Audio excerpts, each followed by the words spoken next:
Welcome to Midnight Whispers, the place where ordinary people step into extraordinary darkness. Tonight we travel to Alaska, a land where the sky burns green and the ground swallows sound. There's something about the endless nights here. The isolation, the storms, the quiet roads that lead nowhere, that breed stories you can't quite shake off. What you're about to hear are real accounts and bone-deep legends from those who survived them, and from some who didn't. Make sure you subscribe and tap the bell so you don't miss the next time the dark calls. Pull up your hood, take a deep breath, because once we start, the cold takes hold, and it's hard to get warm again. Story 1. Brother I lost in the woods. My brother Marcus came back from the Huna forest speaking a language that doesn't exist. That should have been my first clue that he never really came back at all. We had been fishing the waters around Chichagov Island for 12 years, running our family's commercial salmon operation out of Huna.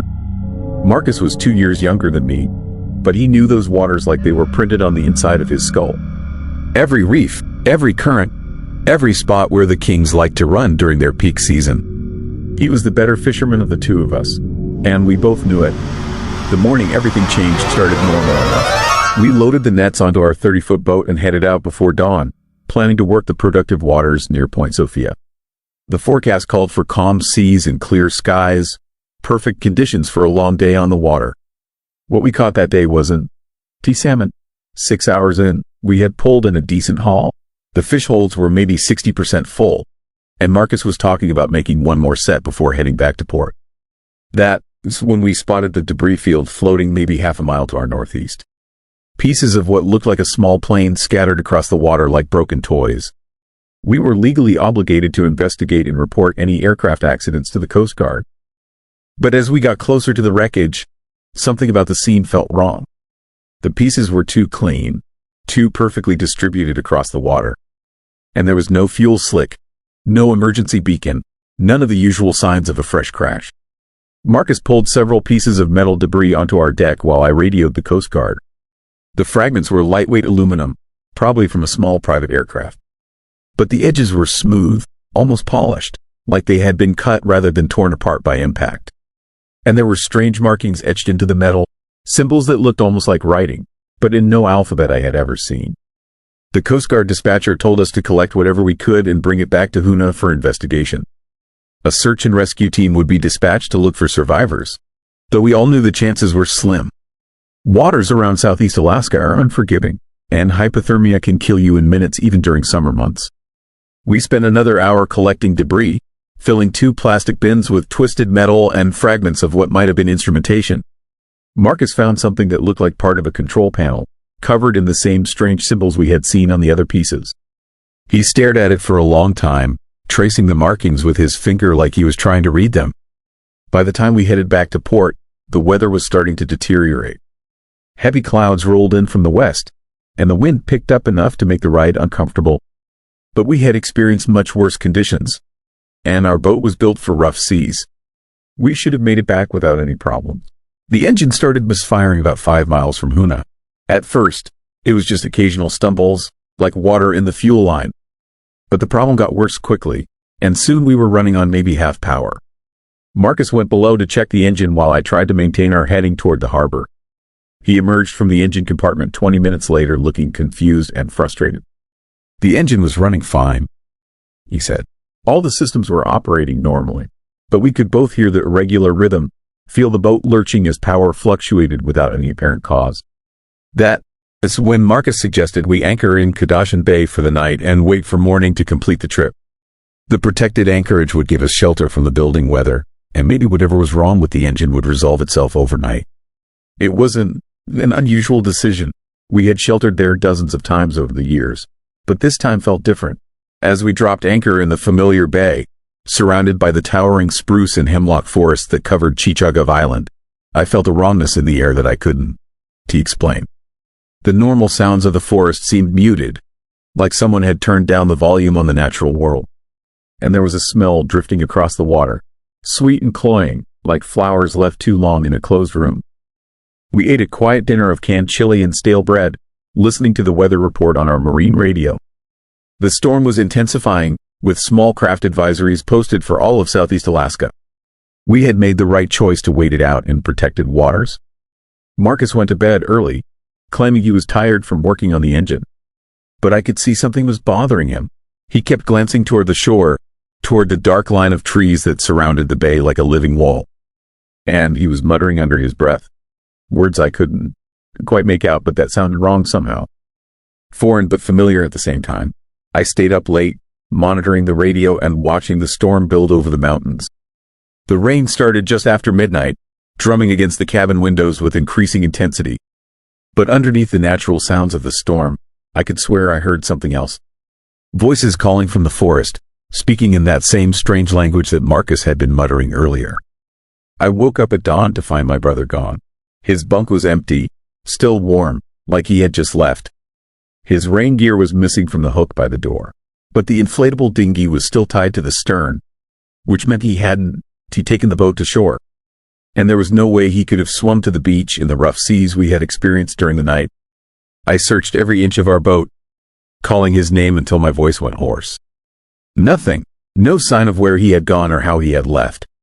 The VHF radio crackled with morning fishing traffic, but I couldn't bring myself to call for help yet. There had to be a rational explanation. That's when I noticed the footprints on the deck. Wet prints leading from the cabin door to the port rail, where someone had apparently gone over the side. But they were the wrong size. Too small to be Marcus's boots, and the tread pattern was different. Like someone else had been on board during the night. I was reaching for the radio to call the Coast Guard when I heard splashing near the stern. Marcus was pulling himself up the swim ladder, soaking wet and grinning like nothing had happened. His explanation was simple. He had gone for an early morning swim, something he did regularly to stay in shape for the demanding work of commercial fishing. But Marcus hated cold water. Always had, ever since we were kids, and the water temperature in Kadashan Bay was maybe 45 degrees, cold enough to kill you in minutes without proper protection. No sane person would swim in those conditions for recreation. More troubling was how he looked. His skin was too pale, almost translucent in the morning light. His eyes seemed different, lighter somehow, like the color had been washed out of them. And when he smiled, his teeth looked wrong. Too sharp, too many of them crowded into his mouth. The trip back to Huna passed without incident. The engine ran perfectly, as if whatever had been wrong the night before had magically fixed itself. Marcus helped with the normal tasks of running the boat, but his movements seemed off. Too fluid, too precise, like someone who was trying very hard to remember how to act human. We unloaded our catch at the processing plant without speaking much. Marcus handled the paperwork while I secured the boat and cleaned the equipment. Normal end-of-trip routine, except nothing felt normal anymore. The other fishermen at the dock noticed something too. I could see them watching Marcus with confused expressions, like they were trying to figure out what was different about him. That evening, I called my wife Sarah from the harbor and told her I might be staying on the boat for a few more days. Equipment problems, I said, which wasn't entirely a lie. Something was definitely broken, though I wasn't sure it was mechanical. Marcus suggested we grab dinner at the Huna Totem Lodge, a popular spot for fishermen and tourists. We sat at our usual table near the windows overlooking Icy Strait, surrounded by the familiar sounds of conversation and clinking silverware. But Marcus ate his food like he had never seen salmon before, examining each bite carefully before putting it in his mouth. And he kept whispering, soft words in that strange language, barely audible above the restaurant noise. When I asked him about it, he looked genuinely confused, like he had no idea what I was talking about. But the whispering continued, a constant low murmur that made my skin crawl. Other people started noticing too. The waitress kept glancing at our table with a worried expression. The couple at the next table moved to a different section of the restaurant after Marcus turned to stare at them for several minutes without blinking. By the time we finished our meal, most of the dining room was empty despite the early hour. I decided to confront him directly as we walked back to the harbor. Asked him what had happened in the forest, why he was acting so strange, what those words meant that he kept muttering under his breath. His response chilled me to the bone. He stopped walking and turned to face me with that wrong smile spreading across his pale features. Then he spoke in perfect English, but with an inflection that sounded like he was reading from a script he had memorized phonetically. He told me he was fine. Better than fine. The forest had shown him things, he said. Beautiful things that would make more sense in time. And soon, I would understand too. We would all understand, once the transition was complete. The word transition hung in the air between us like a threat. I asked him what he meant, but he just smiled wider and resumed walking toward the boat. The whispering started again, louder now, and I could swear I heard other voices joining in from the darkness around us. That night, I locked myself in the forward cabin and tried to think rationally about what was happening. Hypothermia could cause confusion and strange behavior. Maybe Marcus had fallen into the water and nearly drowned, suffering brain damage that was affecting his personality. There were medical explanations for everything I had witnessed, but medical explanations couldn't to account for what I saw through the cabin porthole at 3 a.m. Marcus was standing on the deck in his underwear, having what appeared to be a conversation with something in the water. His head was tilted at an unnatural angle, like he was listening to instructions from below the surface. And his mouth was moving constantly, forming words in that alien language that seemed to flow like water over smooth stones. The thing in the water was darker than the Black Sea around it, a shape that occasionally broke the surface just enough to suggest massive size and impossible geometry. It didn't look like any marine life I had ever encountered in 30 years of fishing these waters. It looked like something that had never belonged in our world at all. Their conversation lasted maybe 10 minutes. Then the thing sank back into the depths without a splash, and Marcus returned to his bunk like nothing had happened. But I could hear him whispering for hours afterward, practicing phrases in that liquid language until his pronunciation was perfect. The next morning, I made a decision that probably saved my life. I told Marcus I was feeling sick and needed to see a doctor in Juneau. I would take the ferry from Hoonah and be back in a few days. He could stay with the boat and make any repairs that needed attention. Marcus agreed with that same wrong smile, like my suggestion was exactly what he had been hoping to hear. He helped me pack a small bag and drove me to the ferry terminal, whispering constantly under his breath during the short ride. As the ferry pulled away from the dock, I watched him through the window. He stood perfectly still until the boat disappeared around the point, then turned and walked back toward town with movements that looked more fluid and coordinated than any human being should possess. I never went back to Hoonah. Instead, I sold my half of the fishing operation to Marcus through a lawyer in Anchorage and moved to Seattle with Sarah and our 2 kids. Started over in the construction business, building houses instead of chasing fish. It was honest work that kept my feet on solid ground and my mind occupied with problems I could solve with tools and lumber. But the nightmares never stopped. Dreams of dark shapes rising from the depths of familiar waters, speaking in voices that sounded almost human but not quite right. And always, Marcus was there, standing at the edge of the water with that pale skin and those wrong teeth, whispering instructions in a language that predated human speech. I hired a private investigator 6 months later to check on things in Hoonah. The report was brief and disturbing. Marcus was still running the fishing operation, but his behavior had become increasingly erratic. Local residents reported seeing him having conversations with empty air, speaking in an unknown language that made people uncomfortable just hearing it. Several fishing boats had reported equipment malfunctions and strange encounters when working near areas where Marcus was operating. Most troubling was the physical description. The investigator noted that Marcus appeared to have lost significant weight and seemed unusually pale, almost translucent. His eyes were described as colorless, like looking into deep water. And his smile, the report noted, contained too many teeth. 3 other fishermen had disappeared from the Hoonah area over the past 6 months. All experienced local men who knew the waters like family. Their boats were found adrift with no signs of struggle, no indication of what had happened to their crews. The Coast Guard classified them as probable drowning incidents, though no bodies were ever recovered. But I knew better. I knew what had really happened to those men, because I had watched it happening to my brother that night in Kadashan Bay. Something from the deep places of the world had taken Marcus, replaced him with a perfect copy that could walk and talk and fish like a human being but was fundamentally alien in every way that mattered. The private investigator's final report arrived 2 weeks ago. Marcus had vanished, along with our boat and all the fishing equipment. The harbormaster in Hoonah found his slip empty one morning, with no record of when he had departed or where he was heading. Search and rescue efforts turned up nothing. But last night, I got a phone call that made my blood freeze in my veins. The voice sounded exactly like Marcus, but with that same stilted quality I remembered from our last conversation. He told me he missed working together, missed the old days when we were partners in the family business. He had found something wonderful in the deep waters off Southeast Alaska, he said.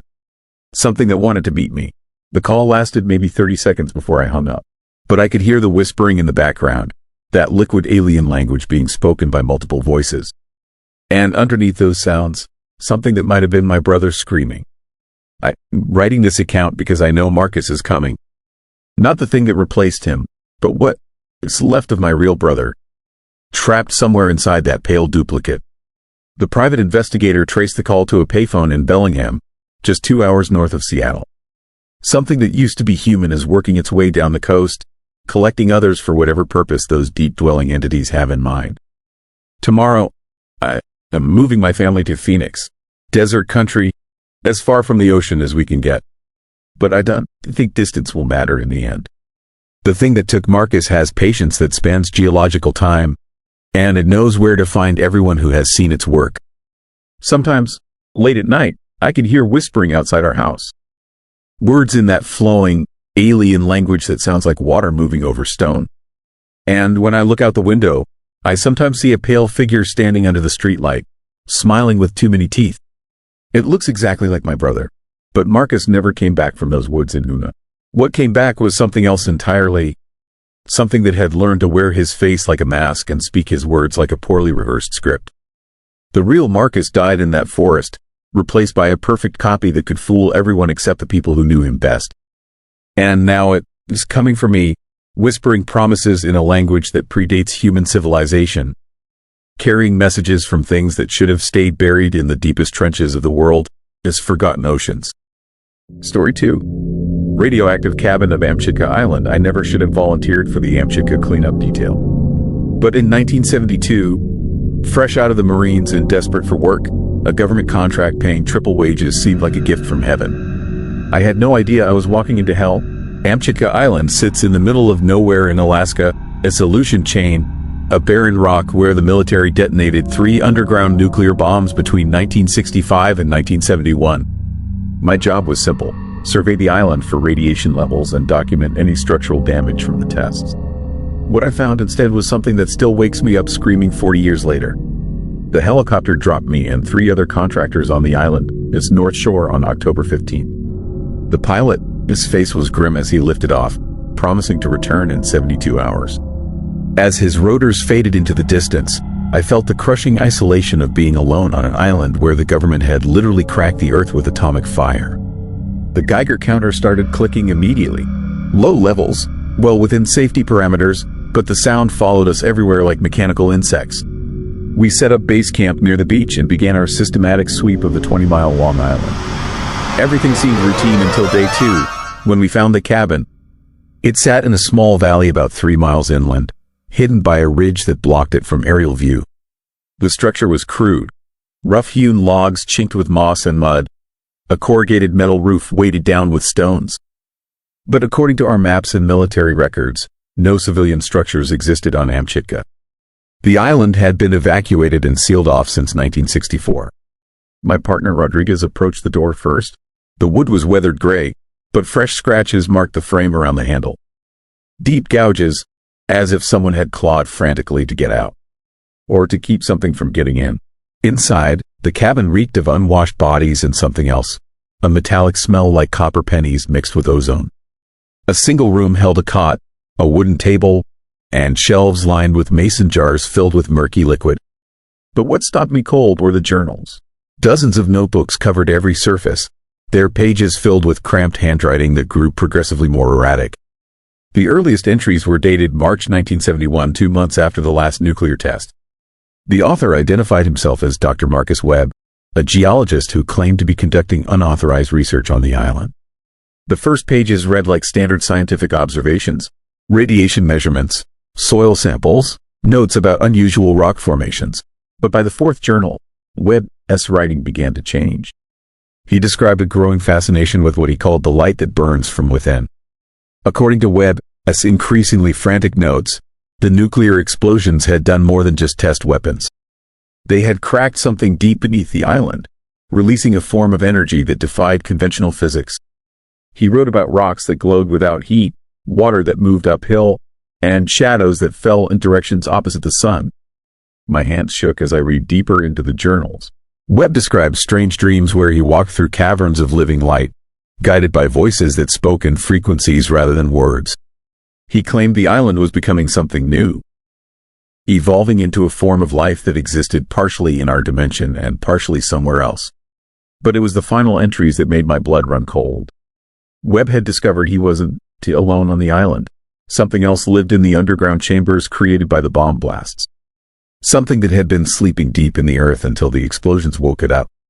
He called it the resonance, describing it as a consciousness made of pure energy that could inhabit both living tissue and radioactive matter.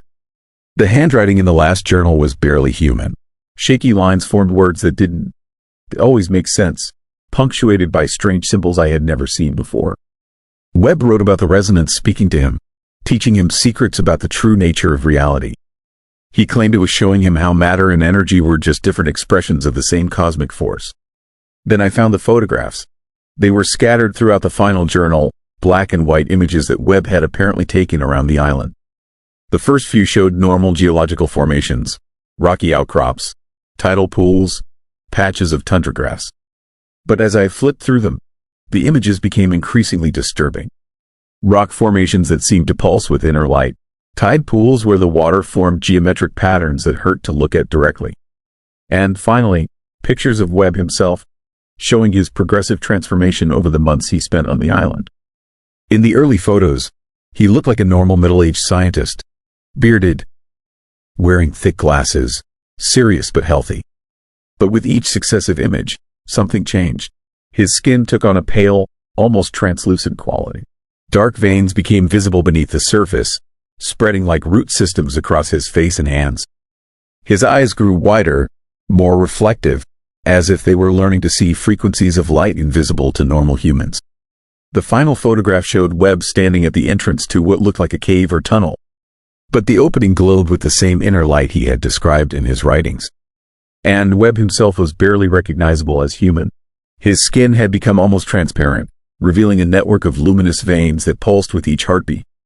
His smile was beatific and terrible, the expression of someone who had seen cosmic truths that no human mind was meant to comprehend. At the bottom of the photo, in handwriting that no longer looked entirely human, Webb had written, "The light calls. I must go deeper. I understand now that the bombs didn't create destruction, they created evolution." That was the last journal entry. But Webb's story wasn't over. As I sat in that cabin reading his account, my Geiger counter began clicking faster. The radiation levels in the room were climbing steadily, even though I hadn't moved. I looked up from the journal to find the mason jars on the shelves beginning to glow. The murky liquid inside each container was luminescent, casting shifting patterns of light across the cabin walls. And in that light, I could see something moving. The liquid wasn't just glowing. It was alive, flowing in currents that formed complex, hypnotic designs. My radio crackled with static, but beneath the white noise, I could swear I heard a voice.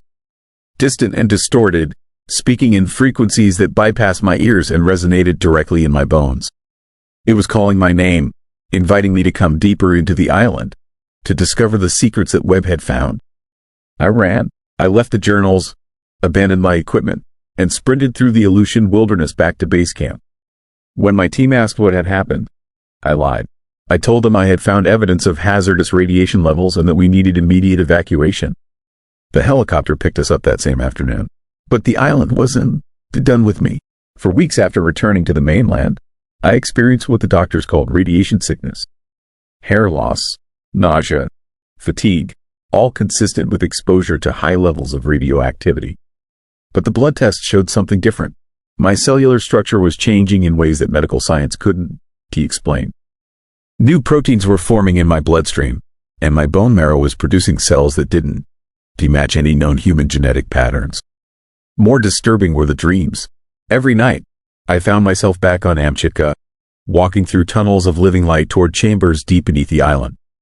In these dreams, Webb was waiting for me, his transformed body radiating the same inner luminescence I had seen in the photographs. He explained that the resonance was spreading, using the global network of underground nuclear test sites to establish footholds in our dimension. The atomic age hadn't just given humanity the power to destroy itself, Webb told me in these dreams. It had opened doorways to forms of life that existed beyond our understanding of matter and energy. The bombs were beacons, calling to intelligences that had been waiting in the spaces between atoms for millions of years. I tried to dismiss the dreams as psychological trauma, but then came the phone calls. Government agents contacted me 6 months after the Amchitka mission. They wanted to know exactly what I had found on the island, why I had recommended immediate evacuation, and whether I had removed any materials or documentation. When I mentioned Webb, his cabin, and the journals, the line went dead. 24 hours later, 2 men in black suits appeared at my apartment. They weren't TFBI or military. Their credentials identified them as representatives of something called the Department of Atomic Energy Anomalies, an agency I had never heard of before or since. They confiscated all my notes, photographs, and equipment from the Amchitka mission. When I asked about Webb, they claimed no record existed of any unauthorized personnel on the island. But as they prepared to leave, the older agent turned back to me. His expression was haunted, the look of someone who had seen too much and understood too little. He told me that Amchitka was just the beginning. Similar anomalies had been reported at nuclear test sites around the world: Nevada, Kazakhstan, Australia, the Marshall Islands. In each case, cleanup crews had found evidence of unauthorized human presence and unusual energy readings that defied conventional physics. The agent warned me never to discuss what I had found on the island. Not because of national security, but because some knowledge was too dangerous to spread. The resonance, he said, fed on human consciousness. The more people who knew about it, the stronger it became. That was 40 years ago. I kept silent for decades, but recently, the dreams have been getting stronger. Webb appears to me almost nightly now, his transformed body more luminous than ever. He tells me that the resonance has been growing, spreading through the network of contaminated sites, learning to manipulate both matter and thought. He says it is almost ready to emerge fully into our dimension. Last week, I found a mason jar on my doorstep filled with glowing liquid identical to what I had seen in Webb's cabin.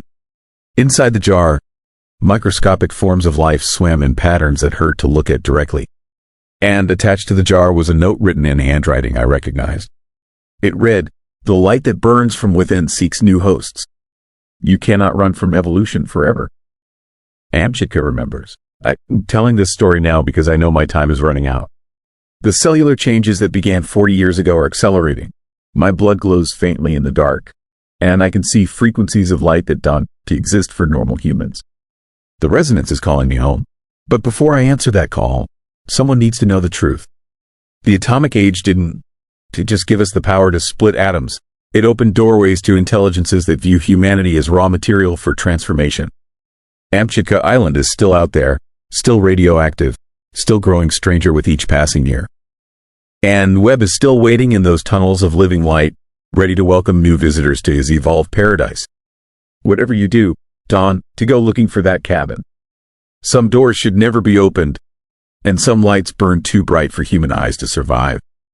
Story 3. Whittier experiments. I found the entrance to the forgotten tunnels beneath Whittier while renovating the old baggage towers. What I discovered down there made me understand why some government secrets should stay buried forever.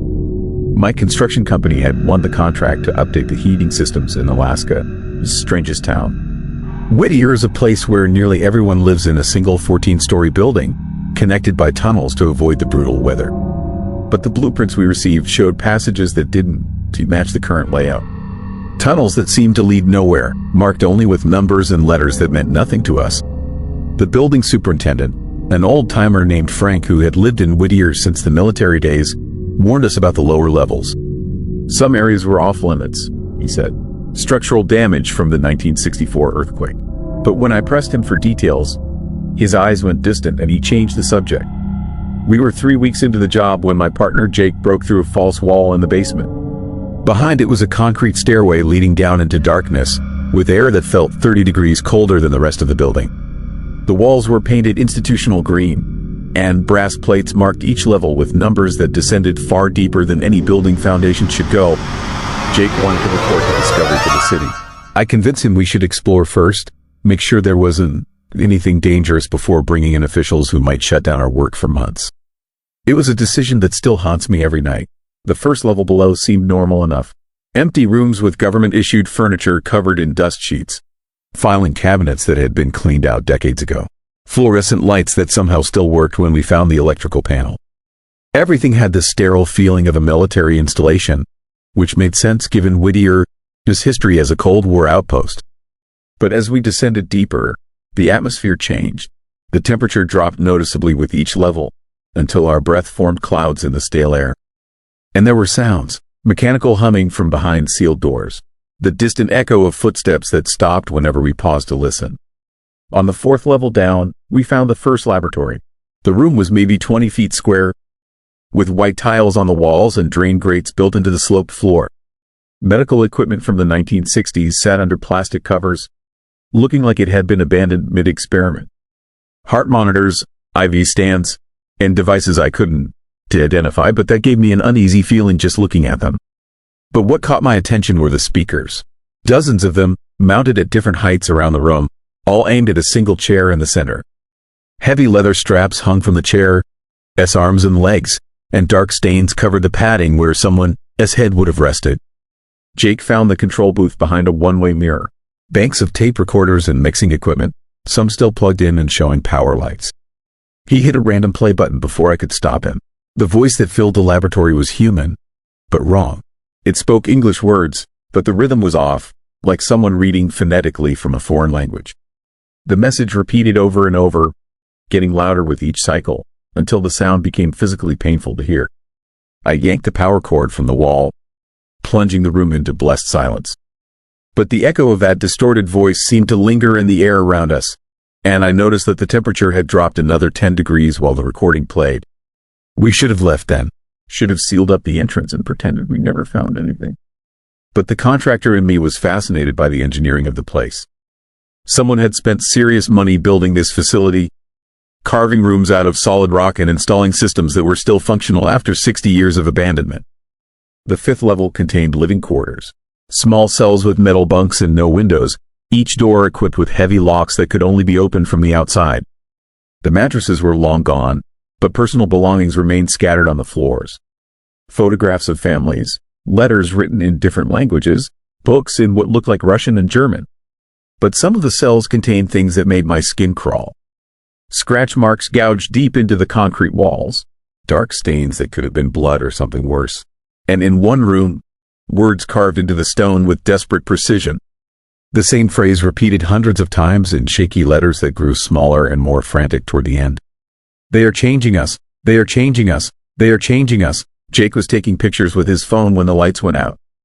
Emergency lighting kicked in after a few seconds, bathing everything in hellish red. But in that moment of absolute darkness, I heard something that made my blood freeze. Footsteps echoing from the stairwell above us. Multiple sets, moving with military precision toward our location. I grabbed Jake and pulled him toward the far end of the corridor, looking for another way out. The emergency lights revealed a heavy door marked with radiation symbols and warnings in multiple languages. It was unlocked, and beyond it lay a tunnel that stretched into darkness. The footsteps were getting closer, accompanied now by voices speaking in that same distorted rhythm we had heard on the recording. But these weren't recordings. These were live voices, coming from the levels above us. We ran through the tunnel, our footsteps echoing off curved concrete walls that seemed to go on forever. Emergency lights spaced every 50 feet provided just enough illumination to keep us from running into walls, but the shadows between them hid shapes that might have been equipment or might have been something else entirely. The tunnel split into 3 branches. Jake wanted to go right, toward what he thought might be the harbor. I chose the left passage, following a subtle breeze that suggested another exit. We agreed to meet back at the main tunnel in 30 minutes if we didn't find a way out. The left passage led to another laboratory, larger than the first and obviously more important. Banks of monitoring equipment lined the walls, connected by thick cables to a central chamber made of reinforced glass. Inside the chamber was a chair similar to the one we had seen before, but this one was equipped with electrodes and devices that looked more like torture instruments than medical equipment. But what captured my attention were the photographs mounted on a bulletin board near the entrance. Black and white images of test subjects, dozens of them, showing the progression of some kind of experiment.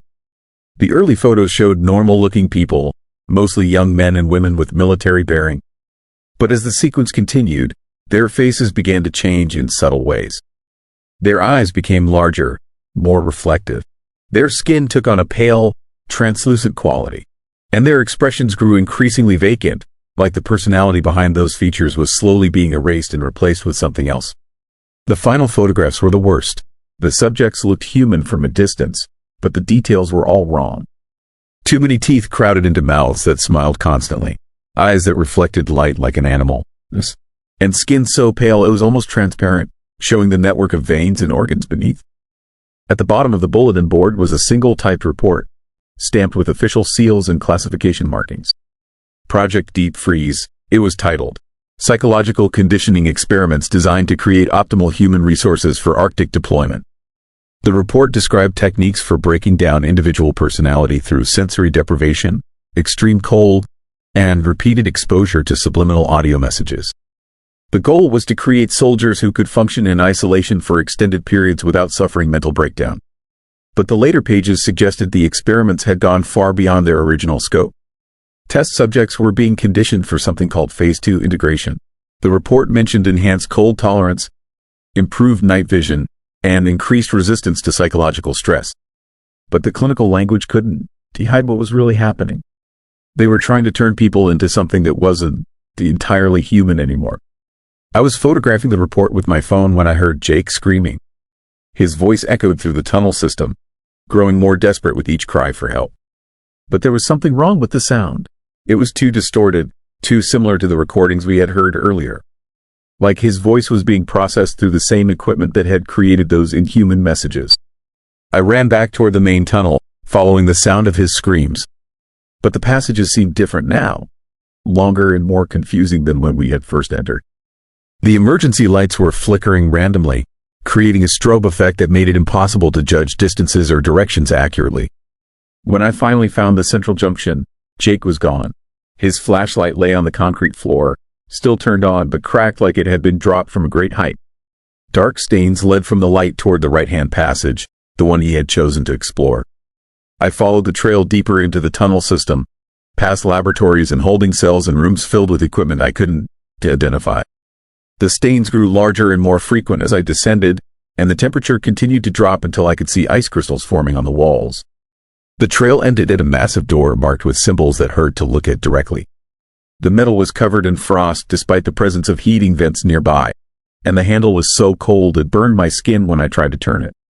But the door was unlocked, and Jake's trail disappeared beyond it into absolute darkness. Inside was a chamber that defied the building, its architecture. The ceiling stretched up farther than my flashlight could illuminate, and the walls curved away into shadows that seemed to move independent of my light source. But what dominated the space was the pool. It was maybe 30 feet across, filled with liquid that was darker than water and perfectly still despite the air circulation in the room. Pipes and cables ran from monitoring equipment to sensors suspended just above the surface, and the whole setup had the feeling of something that was still actively in use. Floating in the center of the pool was Jake. He was face down, motionless, his work clothes darkened by whatever liquid filled the chamber. But as I watched in horror, he began to move, not swimming or struggling, but rotating slowly like he was being turned by invisible hands. When his face came around toward me, I understood why he had stopped screaming. His eyes were gone, replaced by empty sockets that reflected my flashlight beam like polished glass.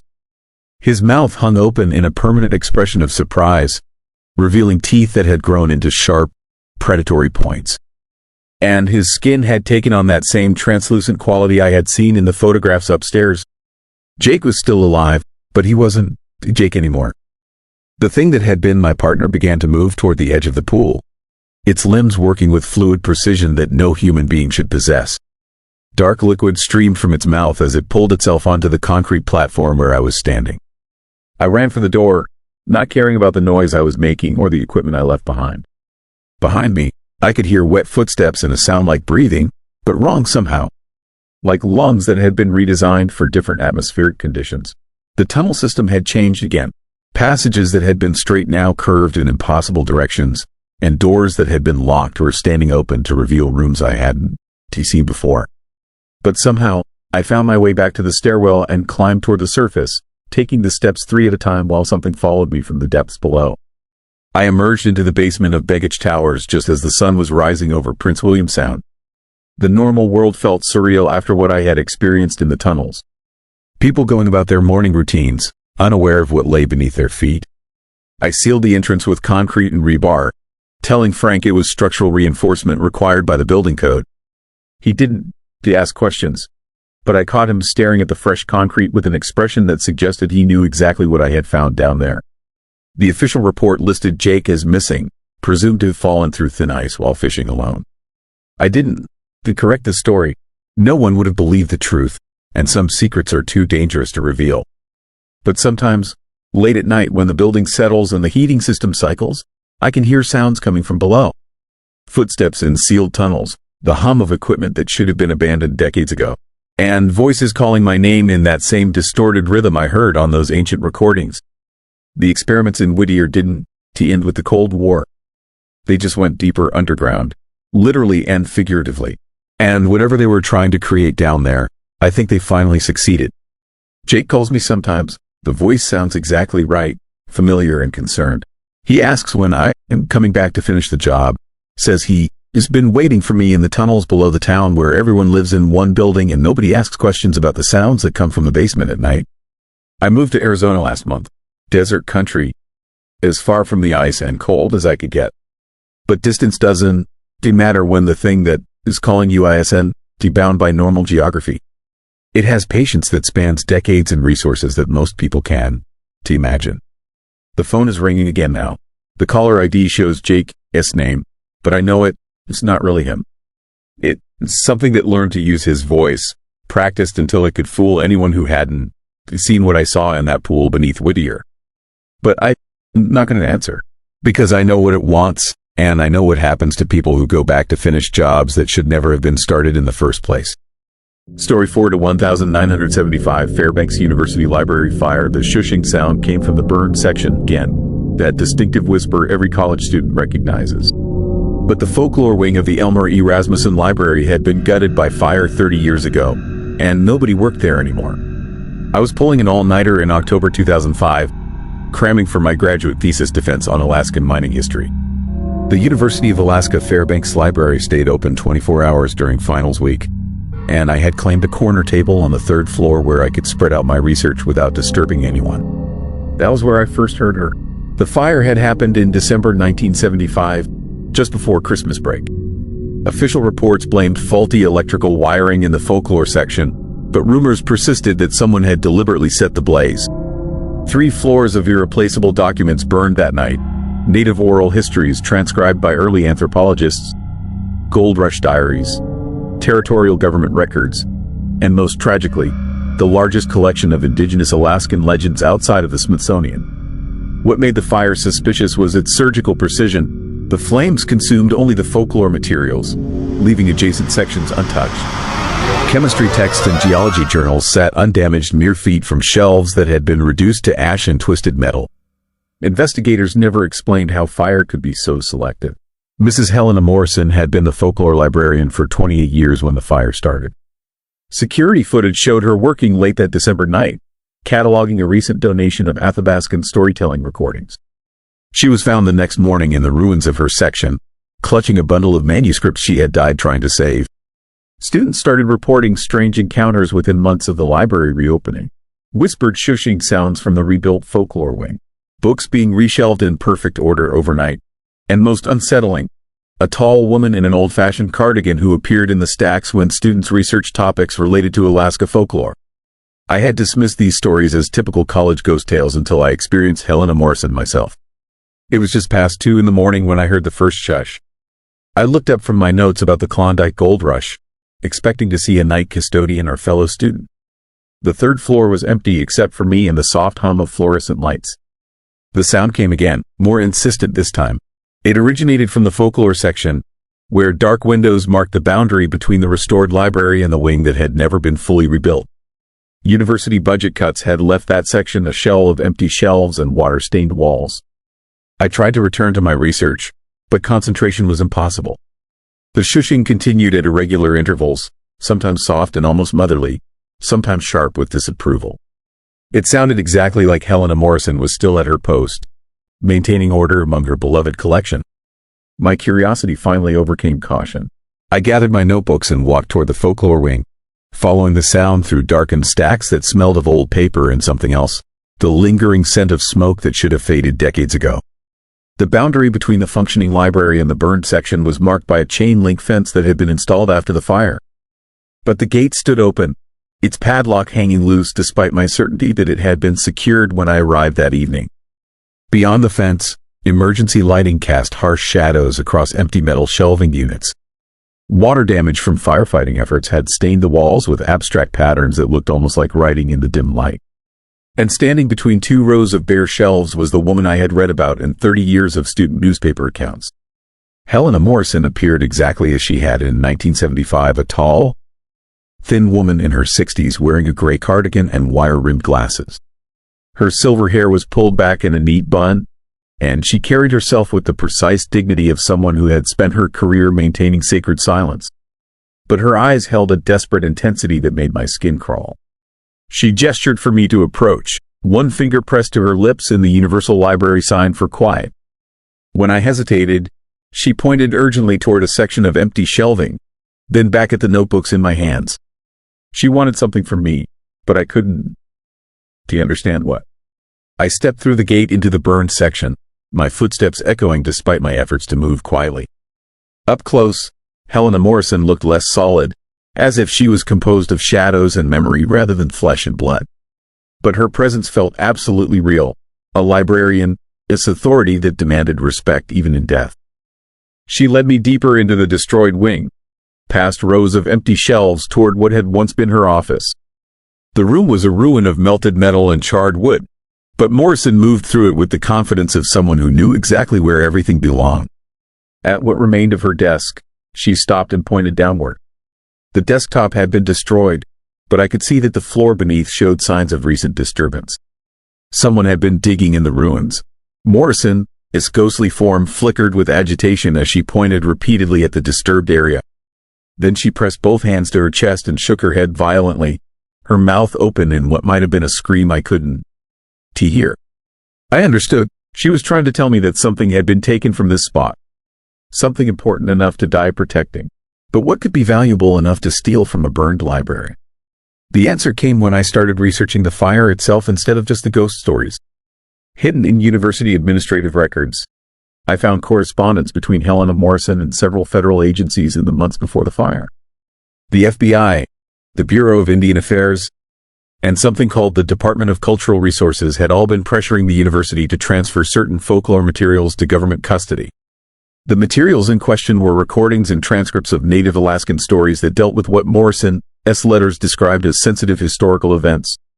Accounts of encounters between indigenous peoples and entities that didn't fit conventional understanding of the region, this natural history. Stories about places where the boundary between the physical and spiritual worlds was thinner than normal.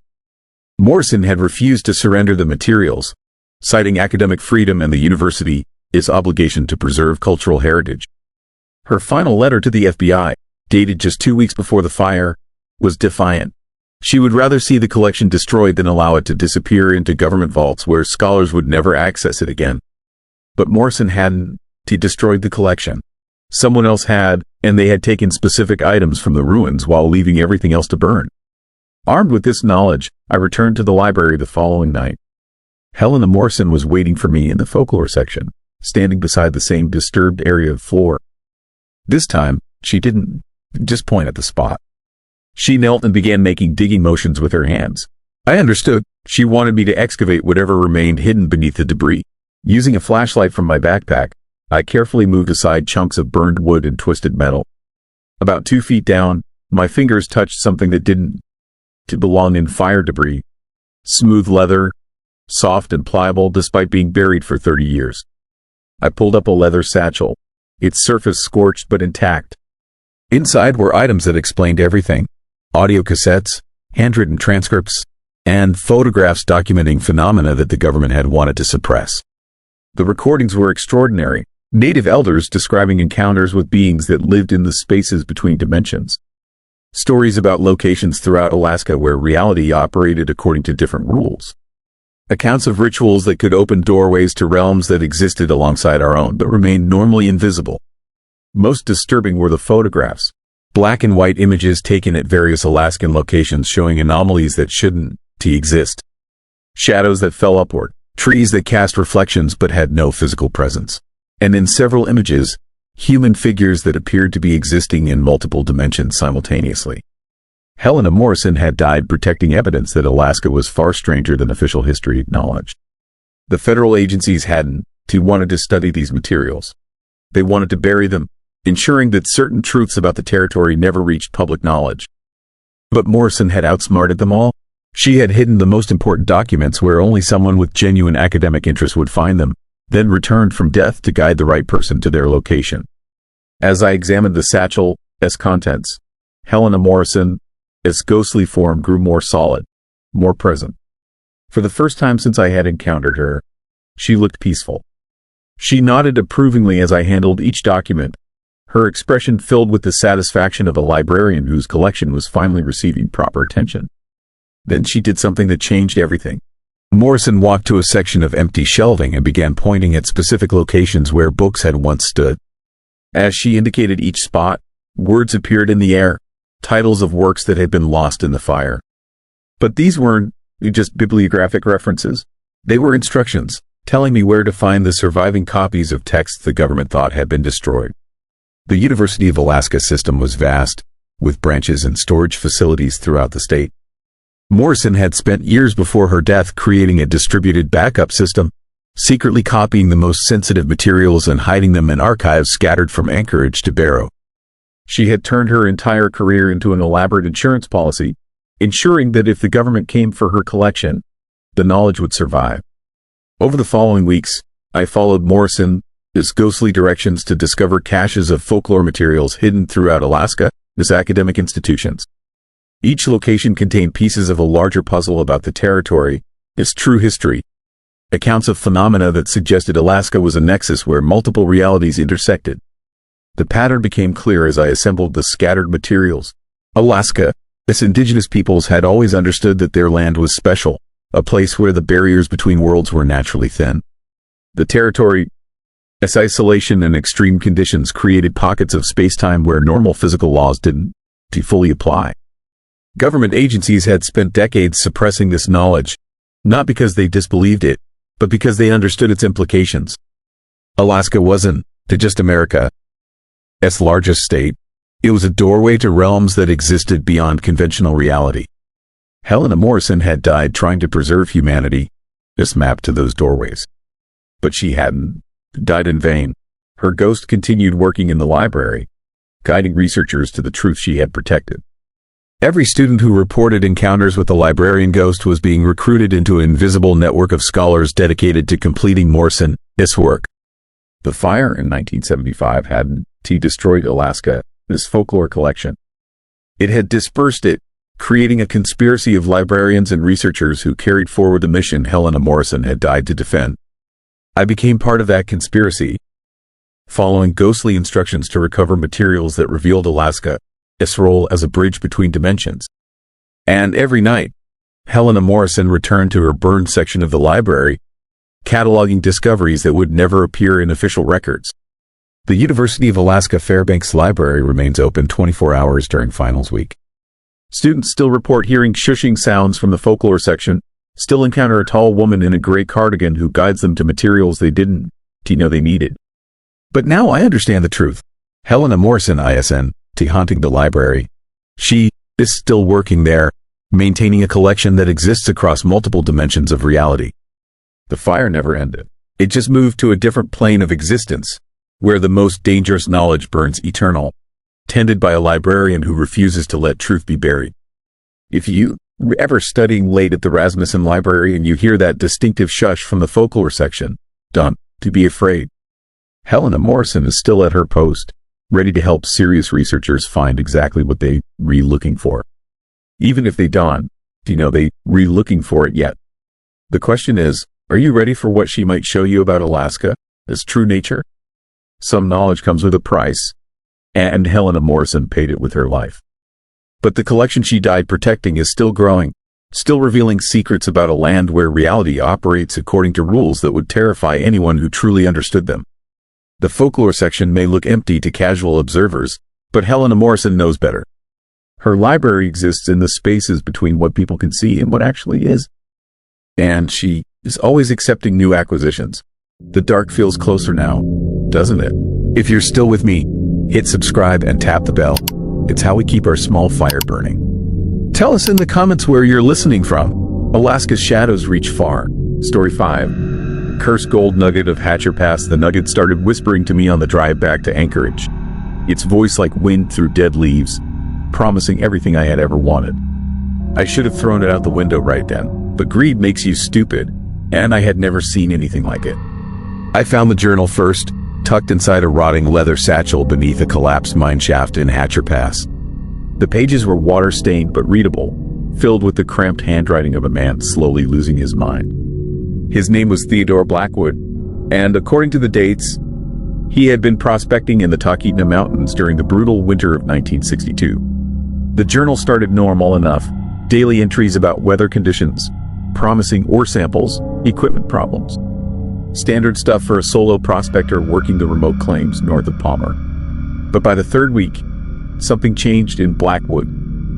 His writing. His letters grew shaky, his words more desperate, and he began describing dreams that felt more real than his waking hours. The dreams were always the same. Deep underground, in caverns that shouldn't to exist, something vast and patient was waiting for him. Something that had been buried beneath Alaska, this mountain, since before humans walked the earth. And it wanted to make a trade. Blackwood, as final entries described finding a nugget unlike anything in geological records. Pure gold, but shaped in patterns that hurt to look at directly. Spirals within spirals that seemed to move when observed from the corner of the eye. The nugget whispered to him in languages that predated human speech, promising wealth beyond imagination if he would just carry it back to civilization. The last page contained a single sentence scrawled in letters that looked more like scratches than handwriting. It is in my blood now, changing everything, and I can hear them coming up from below. That was 3 days ago. Now I was driving south on the Glen Highway with Blackwood, this cursed nugget sitting in my passenger seat, and I was beginning to understand what he meant about the whispers. My name is Dave Richardson, and I run a small mining supply company out of Palmer. The Hatcher Pass area has been worked over pretty thoroughly since the 1930s, but every winter someone finds a new pocket of ore or uncovers evidence of forgotten claims. When a hiker told me about some old mining equipment he had spotted up near the Independence mine, I figured it was worth investigating. I expected to find rusted tools and maybe some historical artifacts worth selling to collectors. What I found instead was Blackwood's camp, perfectly preserved by 40 years of Alaskan cold, and a gold nugget that defied everything I knew about metallurgy and geology. The nugget was roughly the size of a football, but it weighed far more than gold should. When I tried to lift it, the metal felt warm against my skin despite being buried in permafrost. And as I wrapped it in my jacket for transport, I could swear I heard something like whispered conversation coming from inside the mass of precious metal. But 50 pounds of pure gold was worth over $1 million at current prices. Even if the nugget was some kind of unusual alloy, it would set me up for life. I wasn't about to leave it in a collapsed mine shaft because of some dead prospector's paranoid journal entries. The first sign that I had made a terrible mistake came 20 miles into my drive home. The radio in my truck started picking up signals that shouldn't exist. Voices speaking in what sounded like ancient languages, reporting coordinates that corresponded to locations deep beneath the Alaskan wilderness. The voices were discussing movement patterns, timetables, and something they referred to as the Great Awakening. I switched off the radio, but the voices continued.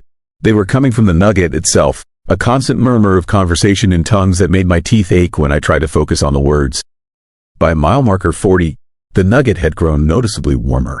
Heat radiated through my jacket in waves that fogged the passenger side windows despite the October chill outside. And the whispers were becoming more insistent, more directed toward me specifically. They promised things: wealth, power, knowledge of secrets that governments would kill to possess. All I had to do was take the nugget to a specific location.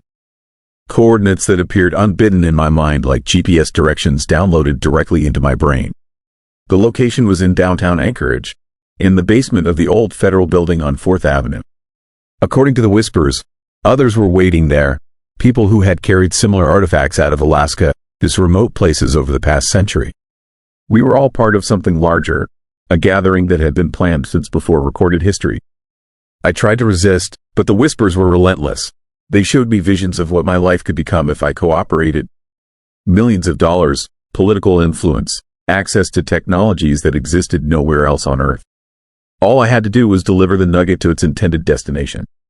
But they also showed me what happened to those who tried to run away. Theodore Blackwood appeared in my rearview mirror, sitting in the bed of my pickup truck. His face was blue-gray with frostbite, his eyes black holes in his skull. He was trying to warn me about something, his mouth moving frantically, but I couldn't hear his words over the nugget, his promises. Other figures joined him in the back of the truck. Men and women in clothes from different eras, all bearing the signs of death from exposure. All carrying smaller versions of the nugget I had found. They were the previous bearers, the ones who had tried to resist the whispers and paid the ultimate price. The nugget was patient, but it wouldn't wait forever. As I entered Anchorage city limits, the whispers changed. Instead of promises, they began issuing commands. Turn left at the next intersection. Park behind the federal building. Use the service entrance. Descend to the sub-basement level that didn't appear on any architectural plans. My hands moved on the steering wheel without conscious direction. The nugget had established some kind of neural connection, overriding my voluntary motor control. I was no longer driving my truck. I was being driven, guided by an intelligence that had been manipulating human behavior for millennia. The federal building was exactly as the whispers had described it. Built in 1939, officially 6 stories tall, but the elevator panel showed buttons for 3 basement levels that weren't supposed to exist. I descended to the lowest level, carrying the nugget in my arms like some kind of precious offering. The sub-basement was a maze of corridors carved from living rock. Not built, but excavated, following natural cave formations that extended deep beneath downtown Anchorage. Emergency lighting cast harsh shadows across walls covered in symbols that predated any known writing system. And in the deepest chamber, I found them. Dozens of people stood in perfect silence around a circular depression in the floor. Each held a gold nugget similar to mine, but their artifacts were smaller, less complex. They had been gathering here for decades, maybe longer, drawn by the same whispers that now controlled my movements. But the people weren't really people anymore. Their skin had taken on a metallic sheen, as if gold particles were replacing normal human tissue. Their eyes reflected light like polished coins, and when they breathed, I could see vapor that glittered with precious metal dust. The nuggets hadn't just promised them wealth. They had transformed their bearers into something between human and mineral. I tried to run, but my legs wouldn't respond. The nugget in my arms pulsed with warmth as it guided me toward the central depression. The whispers explained what was happening, filling my mind with knowledge I didn't want to possess. The nuggets weren't random geological formations. They were parts of something much larger, components of an entity that had been sleeping beneath Alaska since before humans evolved. Each nugget contained a fragment of its consciousness, capable of independent thought and action but ultimately connected to the greater whole. For thousands of years, the entity had been slowly reassembling itself, using human greed as a delivery system. Prospectors, miners, and treasure hunters would find the nuggets and bring them to population centers, never realizing they were serving as unwitting couriers in an ancient resurrection process. The basement chamber beneath the federal building was one of many gathering points scattered across the globe. As each nugget found its way home, the entity grew stronger, more capable of influencing the physical world. And when enough components had been assembled, it would finally emerge from its subterranean prison. I placed my nugget in the central depression alongside dozens of others. The moment all the pieces touched, the chamber filled with light that wasn't quite light, the illumination that bypassed the eyes and burned directly into consciousness. The entity spoke then, not in whispers but in a voice that resonated through stone and flesh alike. It thanked us for our service, promised that our loyalty would be rewarded when it claimed dominion over the surface world. Humanity had served its purpose as unwitting servants, but that phase of its plan was ending.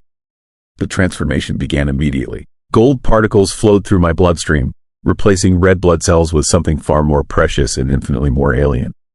My thoughts became clearer, sharper, but also less human.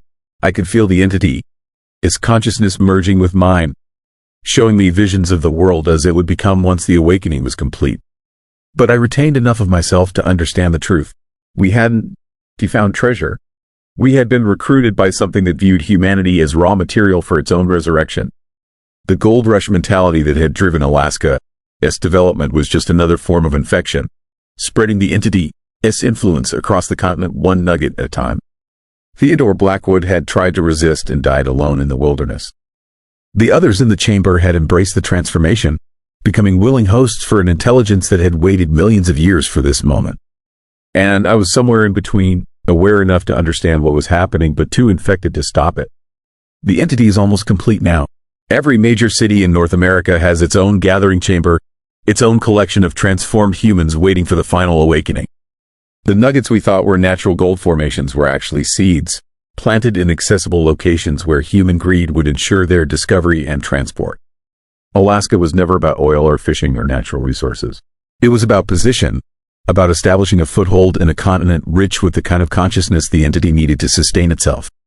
The gold rush, the pipeline, the military bases, all just cover stories for a much older and more patient form of colonization. I am writing this from the chamber beneath Anchorage, using the last fragments of my humanity to warn whoever finds these words. The transformation is accelerating, and soon there won't be enough of Dave Richardson left to remember what it felt like to be fully human. Done to go looking for gold in Alaska, its remote places. Done to trust artifacts that seem too perfect, too valuable to be real. And if you ever hear whispers promising wealth and power, run as fast and as far as you can. The entity is patient, but it is also very, very hungry. And it's been waiting so long to feed. Story 6. Sound in the fog. I heard the Phantom Piper of the Aleutians play his final song 30 minutes before my Coast Guard station was attacked by something that wasn't the Japanese. Something that should have died in those waters 70 years ago but never stopped hunting. My name is Michael Torres, and I spent 18 months at Coast Guard Station Cold Bay on the Alaska Peninsula. It's one of the most isolated postings in the American military.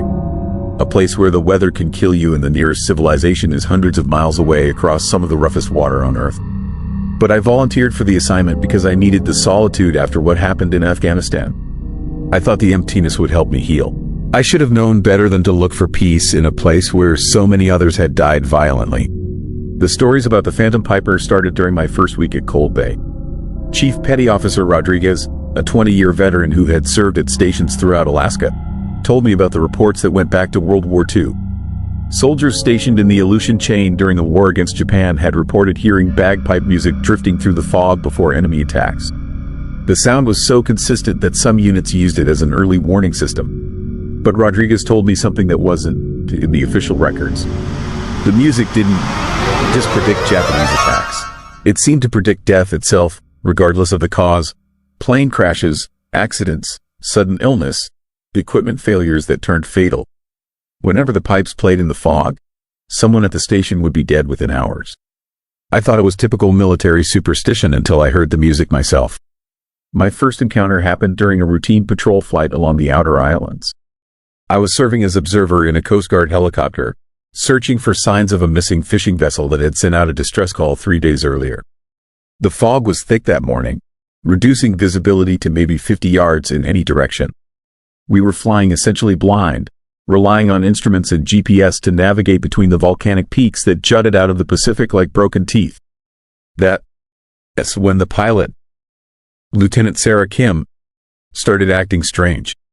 She was listening to something through her headset, tilting her head like she was trying to tune in a weak radio signal. But when I checked our communication channels, I heard nothing but static and the normal chatter from our base station. Kim suddenly changed course without explanation, heading toward a cluster of uninhabited islands that weren't part of our search pattern. She flew with the confidence of someone following precise directions, but she wasn't responding to any navigational aids or radio traffic that I could detect. When I asked her about the course change, she just pointed ahead into the fog and told me to listen. That's when I heard it. Faint at first, barely audible over the helicopter, this rotor noise.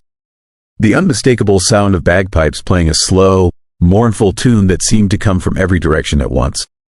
The melody was hauntingly beautiful but wrong somehow, like a funeral dirge played in a minor key that didn't exist in normal music theory. The music led us to the missing fishing vessel. We found the boat grounded on a rocky beach of an island that didn't appear on our charts. The hull was intact, and all the safety equipment was still in place, but the 3-man crew was missing. Their life raft was gone, along with their emergency supplies and radio equipment. But there were no signs of struggle or distress that would explain why they had abandoned a seaworthy vessel. More disturbing was the condition of the boat itself. The metal surfaces were covered in a thin layer of frost, despite the relatively warm August weather. And everything made of organic material, the rope, the wooden deck planking, the leather seats, showed signs of rapid decay that should have taken months to develop. But what made my hands shake as we circled the wreck was the sound equipment we found in the wheelhouse. A portable radio was still playing, tuned to a frequency that shouldn't have been able to receive anything in that remote location. The music coming from the speakers was the same bagpipe melody we had heard in the fog, but recorded with the tinny quality of very old audio equipment. Lieutenant Kim managed to land the helicopter on the beach near the boat, despite conditions that should have made landing impossible. The fog had lifted slightly, giving us maybe 100 yards of visibility in each direction. But as we approached the vessel on foot, the temperature dropped noticeably, and frost began forming on our flight suits. Inside the wheelhouse, I found the ship, its log. The final entries described 3 days of normal fishing operations, with good weather and excellent catches. But the last entry, written in handwriting that became increasingly erratic, mentioned music in the fog. The same bagpipe melody, growing louder each night until it seemed to be coming from inside the boat itself. The crew had abandoned ship because they believed something was using the music to call them into the water. We conducted a thorough search of the area but found no trace of the missing fishermen. The life raft tracks led to the water, its edge, and disappeared, as if the raft had been launched into fog so thick it had swallowed them completely. But the beach showed other signs that made me uncomfortable. Footprints in the sand that were too large and too numerous to belong to a three-man crew. Someone else had been on that island recently. Multiple someones, judging by the tracks. And they had been moving around the grounded boat with the kind of systematic precision that suggested military training. Lieutenant Kim found additional evidence near the tree line, pieces of equipment that looked like military surplus from World War II era. Corroded metal fragments, rotted fabric, and ammunition casings for weapons that hadn't been used by American forces in decades. But the metal showed signs of recent disturbance, like someone had been digging up old battlefields and carrying away souvenirs. We called in the discovery to Coast Guard headquarters and were ordered to return to base immediately. The missing fishermen would be classified as lost at sea, and the boat would be recovered later by a specialized salvage team. But as we lifted off from the island, I looked back through the helicopter, this window, and saw something that haunts me still. Figures moving through the fog along the shoreline. Maybe a dozen of them, walking in formation like soldiers on patrol. They were too far away to make out details, but their movements had the rigid discipline of military units. And they were carrying something that could have been weapons or equipment. The fog closed around them before I could get a better look, but the bagpipe music continued until we were well out of range of the island. Back at Cold Bay, I tried to research the history of that area during World War II. What I found in the classified archives made me understand why the Coast Guard wanted to recover that boat quickly and quietly. The island where we had found the fishing vessel was called Kiska by the Aleut people, and it had been the site of one of the most brutal battles in the Pacific theater. In 1943, American and Canadian forces had launched a massive invasion of Kiska, believing it was heavily fortified by Japanese troops. The assault involved over 30,000 Allied soldiers and some of the most intense fighting of the war. But when the smoke cleared, they discovered that the Japanese had evacuated weeks earlier, leaving behind only booby traps and abandoned equipment. The Allied forces had spent 3 days fighting ghosts, shooting at shadows and sounds that turned out to be nothing but wind and their own paranoia. But casualties were still heavy. Friendly fire incidents, accidents, and equipment failures killed dozens of soldiers who had come expecting to fight a living enemy. The official records listed the battle as a strategic success despite the high cost in lives and resources. But classified reports told a different story. Soldiers involved in the Kiska invasion reported strange phenomena during and after the fighting. Sounds of battle coming from empty positions, Japanese voices calling out challenges in perfect English, and most commonly, the sound of bagpipes playing military marches in the fog. Some units reported that the music seemed to predict enemy positions or warn of impending attacks. Others claimed the pipes played funeral dirges before casualties occurred, but everyone agreed that the music was wrong somehow, too precise and too persistent to be natural. The reports continued for months after the battle ended. Garrison troops left behind to secure Kiska reported ongoing encounters with sounds and voices that shouldn't have existed. Equipment went missing from supply depots. Sentries reported being challenged by patrol units that were never dispatched. And always, the bagpipe music in the fog, playing songs that commemorated battles that had never actually been fought. The island was abandoned by military forces in 1944, officially due to strategic changes in the Pacific Campaign. But the classified files suggested a different reason. Too many soldiers were requesting transfers or reporting psychological symptoms that interfered with their duties. The Phantom Piper had claimed more casualties than any Japanese sniper. Reading those reports, I began to understand what had happened to the missing fishermen. They had encountered something that had been haunting the Aleutian Islands for 70 years, something that used familiar sounds to lure victims into situations where they could never be found. But my research was interrupted by events at Cold Bay that made historical mysteries seem trivial. The fog rolled in 3 days after our helicopter mission to Kiska. It was thicker than anything I had experienced during my time in Alaska, so dense that the lighthouse beam couldn't penetrate more than a few feet from the station buildings. Visibility dropped to zero, and all air operations were suspended until conditions improved. That's when I heard the bagpipes again. This time, the music was coming from directly outside the station. Not faint and distant like during the helicopter flight, but close enough that I could distinguish individual notes and hear the subtle variations that marked it as live performance rather than a recording.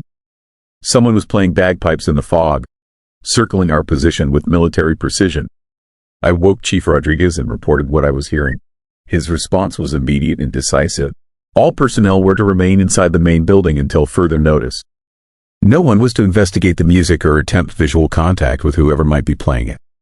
And under no circumstances was anyone to respond to challenges or calls for help that might come from outside the station perimeter. Rodriguez had heard the Phantom Piper before, during his previous assignments in the Aleutians. He knew what it meant when the music got that close to an active military installation. The siege lasted 18 hours. I use that term deliberately because what happened at Cold Bay felt like a coordinated military assault. The bagpipe music continued throughout the night, sometimes distant, sometimes close enough that it seemed to be coming from inside the building. But worse were the other sounds that accompanied the pipes: footsteps on the roof, moving with the cadence of soldiers on patrol, voices calling out in English and Japanese, requesting permission to enter the station or asking for assistance with wounded comrades. The sound of vehicles approaching and departing, though our sensors showed no movement anywhere near the base. Most disturbing were the radio transmissions. Our communication equipment started picking up military traffic on frequencies that hadn't been used since World War II. Combat reports, casualty lists, and tactical updates from units that had been disbanded decades ago. The voices sounded exactly like period recordings, but the timestamps were current. Rodriguez monitored the radio traffic while the rest of us maintained watch from inside the secured building. What he heard convinced him that we were dealing with something far beyond normal military protocol. The Phantom units were reporting successful operations against enemy positions around Cold Bay. They were describing battles that were happening in real time, using tactics and equipment from 1943 to fight an enemy that had been dead for 70 years. But they were also reporting casualties, names and service numbers of personnel who had been killed or wounded during their Phantom operations. And when Rodriguez cross-referenced those names with our station roster, he discovered that every casualty report corresponded to someone currently serving at Cold Bay. According to the Phantom radio traffic, we were all already dead. The music stopped abruptly at dawn, along with all the other sounds that had surrounded us during the night. The fog began to clear, revealing the familiar landscape around our station. Everything looked normal, exactly as it had before the phenomenon began. But when we conducted a perimeter check, we found evidence that our siege had been real. Footprints in the mud around the building, too numerous to count and arranged in patterns that suggested organized military movements. Equipment caches hidden in the rocks near the shoreline, containing weapons and supplies from World War II that showed no signs of corrosion or age. Most chilling was what we found in our own communication logs. During the 18 hours of the siege, our automatic systems had recorded dozens of outgoing transmissions that none of us remembered sending. Distress calls, tactical reports, and casualty notifications, all transmitted on current Coast Guard frequencies but describing events that had happened during the war. According to our own radio logs, we had been reporting our deaths to Coast Guard headquarters throughout the night. I requested an emergency transfer the next day, citing medical reasons that weren't entirely false. The Phantom Piper had left me with a form of post-traumatic stress that went beyond anything I had experienced in Afghanistan. At least in war zones, you knew who was shooting at you and why. But Rodriguez told me something before I left Cold Bay that explained why the Phantom Piper had become so active recently. Climate change was thawing the permafrost throughout Alaska, exposing battlefields and grave sites that had been frozen since World War II. The warming temperatures were releasing things that had been trapped in the ice for decades, including memories and impressions of events that had been too traumatic to die naturally. The Phantom Piper wasn't just a ghost or a supernatural phenomenon. It was an echo of collective trauma, the psychic residue of soldiers who had died believing they were still fighting a war. And as more battlefield sites thawed and became accessible, these echoes were growing stronger and more aggressive. I moved to Arizona after my discharge, as far from the ocean as I could get. But distance doesn't matter when you're dealing with something that exists partly outside normal time and space. Sometimes, late at night when the desert wind is blowing, I can still hear bagpipe music in the distance. Faint but unmistakable, playing the same mournful tune I first heard in the fog above Kiska Island. The Phantom Piper found me once in the illusions, and I'm beginning to think he is still playing for an audience that includes everyone who has ever heard his music and lived to remember it. The dead dawn, to stay dead in Alaska. They just wait in the fog for the right conditions to resume the battles they never finished fighting. Story 7. What they couldn't. You see, I found my father's journal 3 days after his funeral, and the last entry was dated 23 years after he disappeared. My dad vanished in 2001. I was 12 years old. He was a marine biologist working a contract job on Kodiak Island, studying king crab populations for the state fisheries department. He called home every Sunday like clockwork. Then one Sunday in October, the phone never rang. My mom tried calling him back. No answer. She called his supervisor. They told her my dad had walked into the woods behind the research station 5 days earlier and never came back. Search and rescue found nothing. Not his body, not his campsite, not even footprints past a certain point. It was like he evaporated. The official story was exposure. They said he probably fell, got disoriented, succumbed to hypothermia. Alaska swallows people. Everyone nodded and accepted it, but I never did. My father was too careful, too experienced. He grew up in Montana, spent half his life in the wilderness. He would not just wander off and die. 2 months ago, my mom passed away from cancer. I flew back to Boise to handle her estate. While cleaning out the attic, I found a cardboard box shoved behind the insulation. Inside was a leather journal, water damaged and swollen, wrapped in a plastic bag. My father's handwriting covered every page. The first entry was dated October 7th, 2001, the day he vanished. The last entry was dated March 15th, 2024. 4 months ago, 23 years after he walked into those woods, I should have burned it. I should have thrown it in the trash and walked away. Instead, I read it, every word, and now I understand why my father never came home, and why I will probably never make it out of Alaska alive. Let me tell you what the journal said. My father arrived on Kodiak Island in September 2001. He was staying in a small fishing village called Karlek, population maybe 80 people, all clustered along the river. The locals were friendly enough but distant, the way isolated communities treat outsiders. He spent his days on boats and his evenings in the field station, a converted cannery building at the edge of town. He wrote that the work was routine, the scenery beautiful, and the solitude peaceful. He sounded content. Then October 7th arrived. My father wrote that he woke at 4 a.m. to screaming. Not one person, but many, their voices overlapping in raw panic. He grabbed his flashlight and ran outside. The entire village was in the streets, people stumbling out of houses in their pajamas, children crying, adults shouting in terror. But they were not running from anything. They were running in random directions, swinging at the air, clawing at themselves, falling to the ground and thrashing like they were being attacked by something invisible. My father tried to help a woman who had collapsed near his porch. She was bleeding from scratch marks on her arms, deep gouges that looked self-inflicted. Her eyes were wide and unseeing, fixed on empty space above her. She kept screaming that they were inside her, crawling under her skin, eating their way through her bones. My father tried to calm her down, but she did not seem to hear him. She just kept screaming and tearing at her own flesh. This happened all over the village. Men beating at the air with fishing gaffs. Women running into the forest. An older man trying to drown himself in the river because he said something was wrapped around his throat. choking him. My father wrote that he could not see anything attacking these people. No animals, no insects, nothing. Just empty air and the sound of an entire community losing its mind at once. The panic lasted 40 minutes. Then, just as suddenly as it started, it stopped. People froze mid-scream, mid-swing, and looked around in confusion. The woman my father was trying to restrain went limp and started crying. Others collapsed from exhaustion. A few wandered back to their homes like sleepwalkers. My father said the silence that followed was worse than the screaming.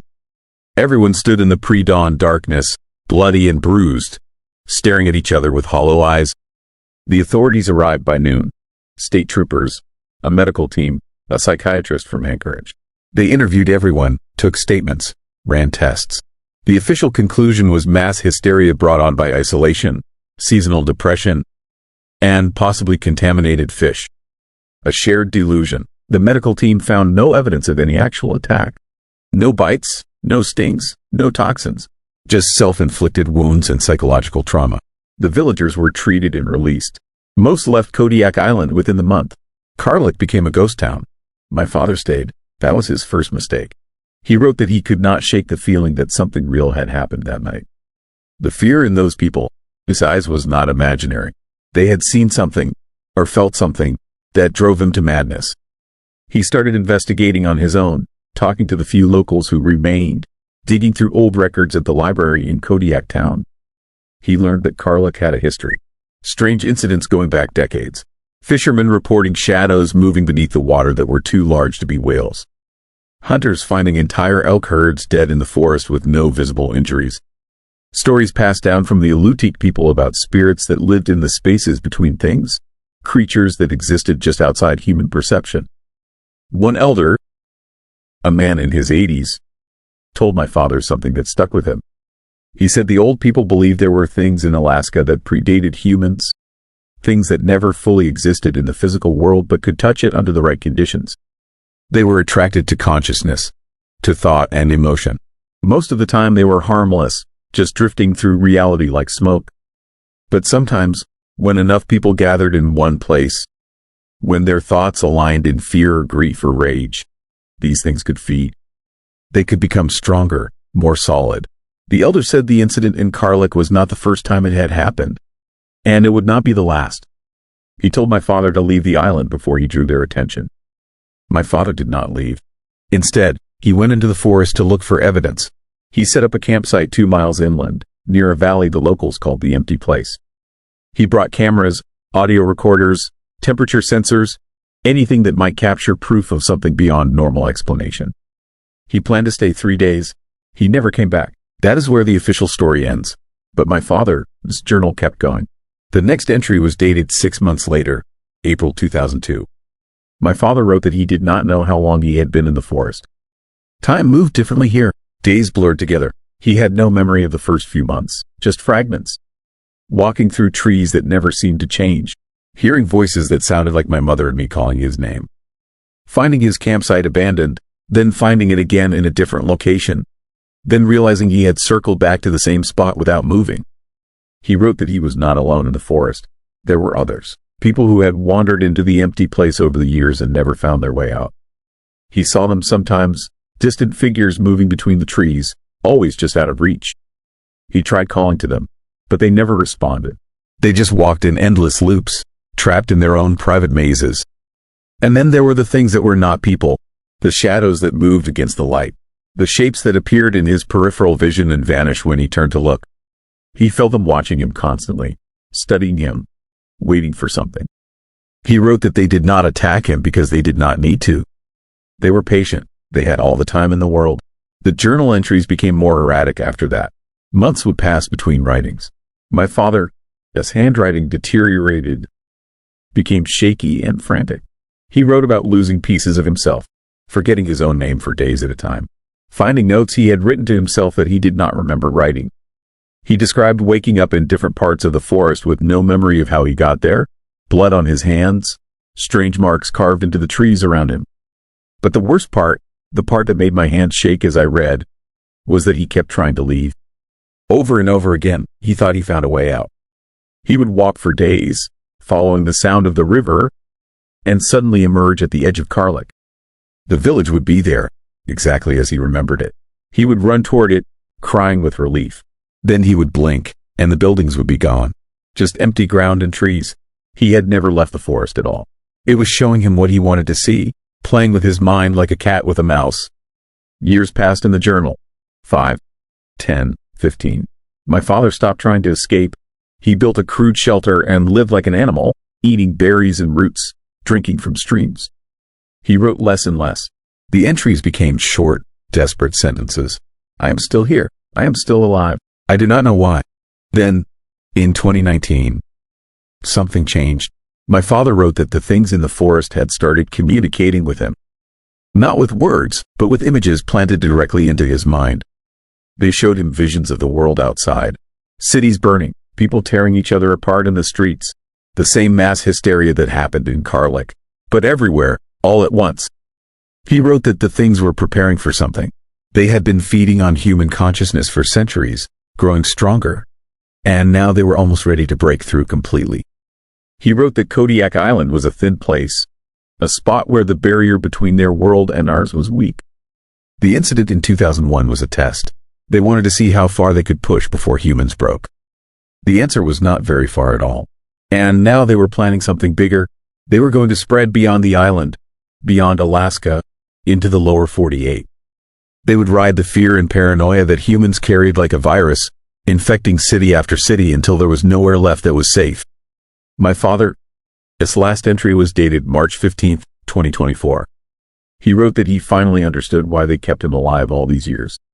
He was a message, a warning. They wanted someone to survive, to carry the story out of the forest, so that when it happened, people would know it was coming. He wrote that he was too weak to walk anymore, that his body was finally giving out. But he had managed to seal the journal in plastic and bury it near the edge of the empty place, close enough to the village that someone might find it someday. He wrote one final sentence. If you are reading this, it has already started. You will know when the fear comes. Do not fight it. Fighting only makes you see them clearer. I sat in my mother's attic for 3 hours after finishing the journal, trying to convince myself it was the ramblings of a man driven insane by isolation and exposure. My father had died in 2001. This journal was a hoax, or a hallucination, or something I could not explain but also could not believe. I almost succeeded in forgetting it. Then I saw the news. 2 weeks ago, a small town in Oregon reported a mass panic event. 300 people simultaneously claimed they were being attacked by invisible creatures. 12 people died in the chaos, most from self-inflicted injuries. The CDC blamed it on contaminated water.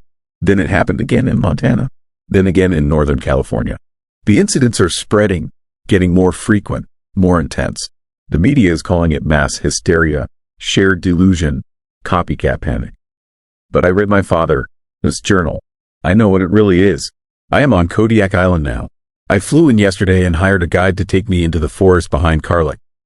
I told him I was looking for my father's remains, that I wanted closure. He agreed but warned me that people do not come back from the empty place. I told him I understood. I lied. I am writing this on my phone as I sit at the edge of the tree line. My guide is waiting by the truck, smoking a cigarette and checking his watch. In a few minutes, I am going to walk into those trees and try to find where my father left the journal. I need to see the place with my own eyes.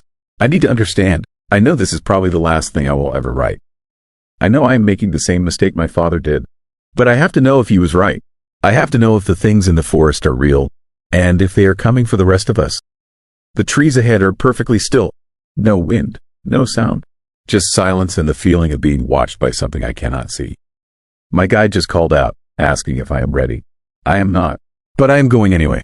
If you are reading this, and you start to feel it, that creeping sense that something is behind you, something you cannot quite see but know is there, do not turn around. Do not acknowledge it. My father was wrong about one thing. Fighting does not make you see them clearer. Believing in them does. And once you see them, once you truly understand what they are, they can see you too. I am walking into the forest now. The silence is getting thicker. I can feel eyes on the back of my neck. And I am trying very hard not to turn around. Because I think I already know what I will see. The same thing my father saw. The same thing that has been waiting in the spaces between things, patient and hungry, for longer than humans have had words to describe fear. And I think it has been following me since the moment I opened that journal. The trees just moved, even though there is no wind. Story 8. Color that dreams. The rain that fell on Cordova in 1995 was not water, and what it left behind in our heads was not memory. I need to tell you this before I forget who I am, before the dreams take the last pieces of me that still remember being human. My name is Marcus Webb.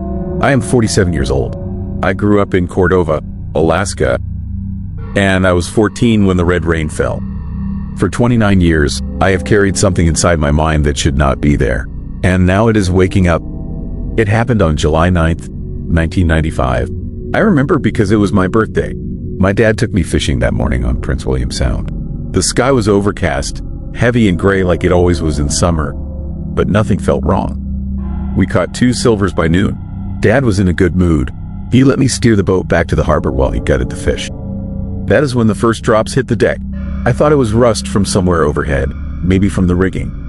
But then more drops came, fat and dark, spattering across the white fiberglass. I looked up and saw the clouds had turned a deep crimson, like an infected wound splitting open across the sky. The rain started coming down harder, thick drops that left sticky red trails on everything they touched. My dad stopped gutting the fish and stared at his hands. They were covered in the stuff, dark and viscous, nothing like normal rain. The smell hit us next, copper and salt and something else underneath. Something organic and rotten. Dad told me to get inside the cabin. His voice was tight, controlled, the way it got when he was trying not to panic. I did what he said. Through the cabin window, I watched the red rain coat the entire boat, turning everything the color of old blood. It fell for 40 minutes without stopping. By the time we got back to the harbor, the whole town was standing on the docks, staring up at the sky. Every surface was covered in that red slick. Cars, buildings, boats, all of it looked like it had been dipped in paint. People were shouting, trying to figure out what was happening. Someone said it was volcanic ash mixed with algae. Someone else said it was pollution from the canneries. But nobody really believed that. The rain was too thick, too wrong. It moved like it had weight, like it was something more than just water and particles. The Coast Guard came in that afternoon. Then scientists from Anchorage. They took samples, ran tests, interviewed everyone who had been caught in it. The official report came back 2 weeks later. The rain contained biological material, organic compounds they could not fully identify. Proteins, amino acids, genetic fragments that did not match any known species. The scientists called it an anomaly, possibly related to algal blooms or atmospheric bacteria. They said it was harmless. They were wrong. The nightmares started 3 days after the rain. Everyone who had been exposed began having the same dream. Not similar dreams, the exact same one, down to every detail. We compared notes at school, at the docks, in the grocery store. Everyone described the same thing. In the dream, you are standing in an ocean that is not water. The liquid is thick and red, and it moves around your legs like it is alive. The sky above is black, but not empty.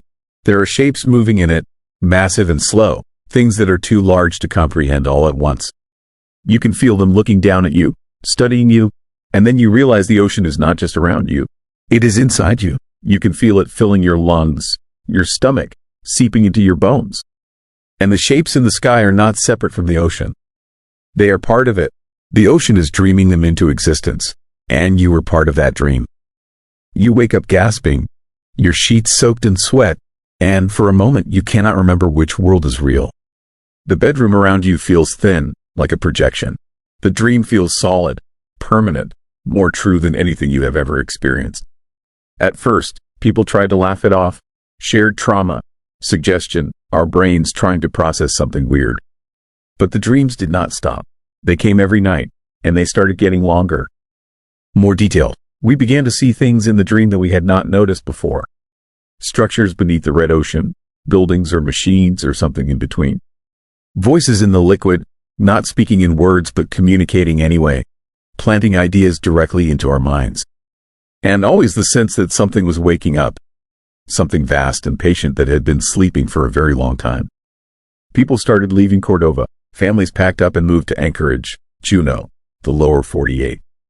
Anything to get away from the dreams. But it did not matter. Once you had been in the red rain, the dreams followed you. I heard about people in Seattle, in California, even in Texas, all having the same nightmare. Distance meant nothing. Whatever the rain had put inside us was permanent. I tried to push it down, ignore it, live a normal life. I finished high school, got a job at the cannery, married a girl from Valdez who had not been in Cordova during the rain. I thought if I built enough of a normal life around it, the dreams would fade. For a few years, it almost worked. The nightmares became less frequent, less vivid. I started to believe I was one of the lucky ones, that maybe I could outlast whatever this thing was. Then 6 months ago, everything changed. The dreams came back, stronger than ever. But this time, they were different. This time, I was not just observing. I was remembering memories that were not mine, experiences I had never lived.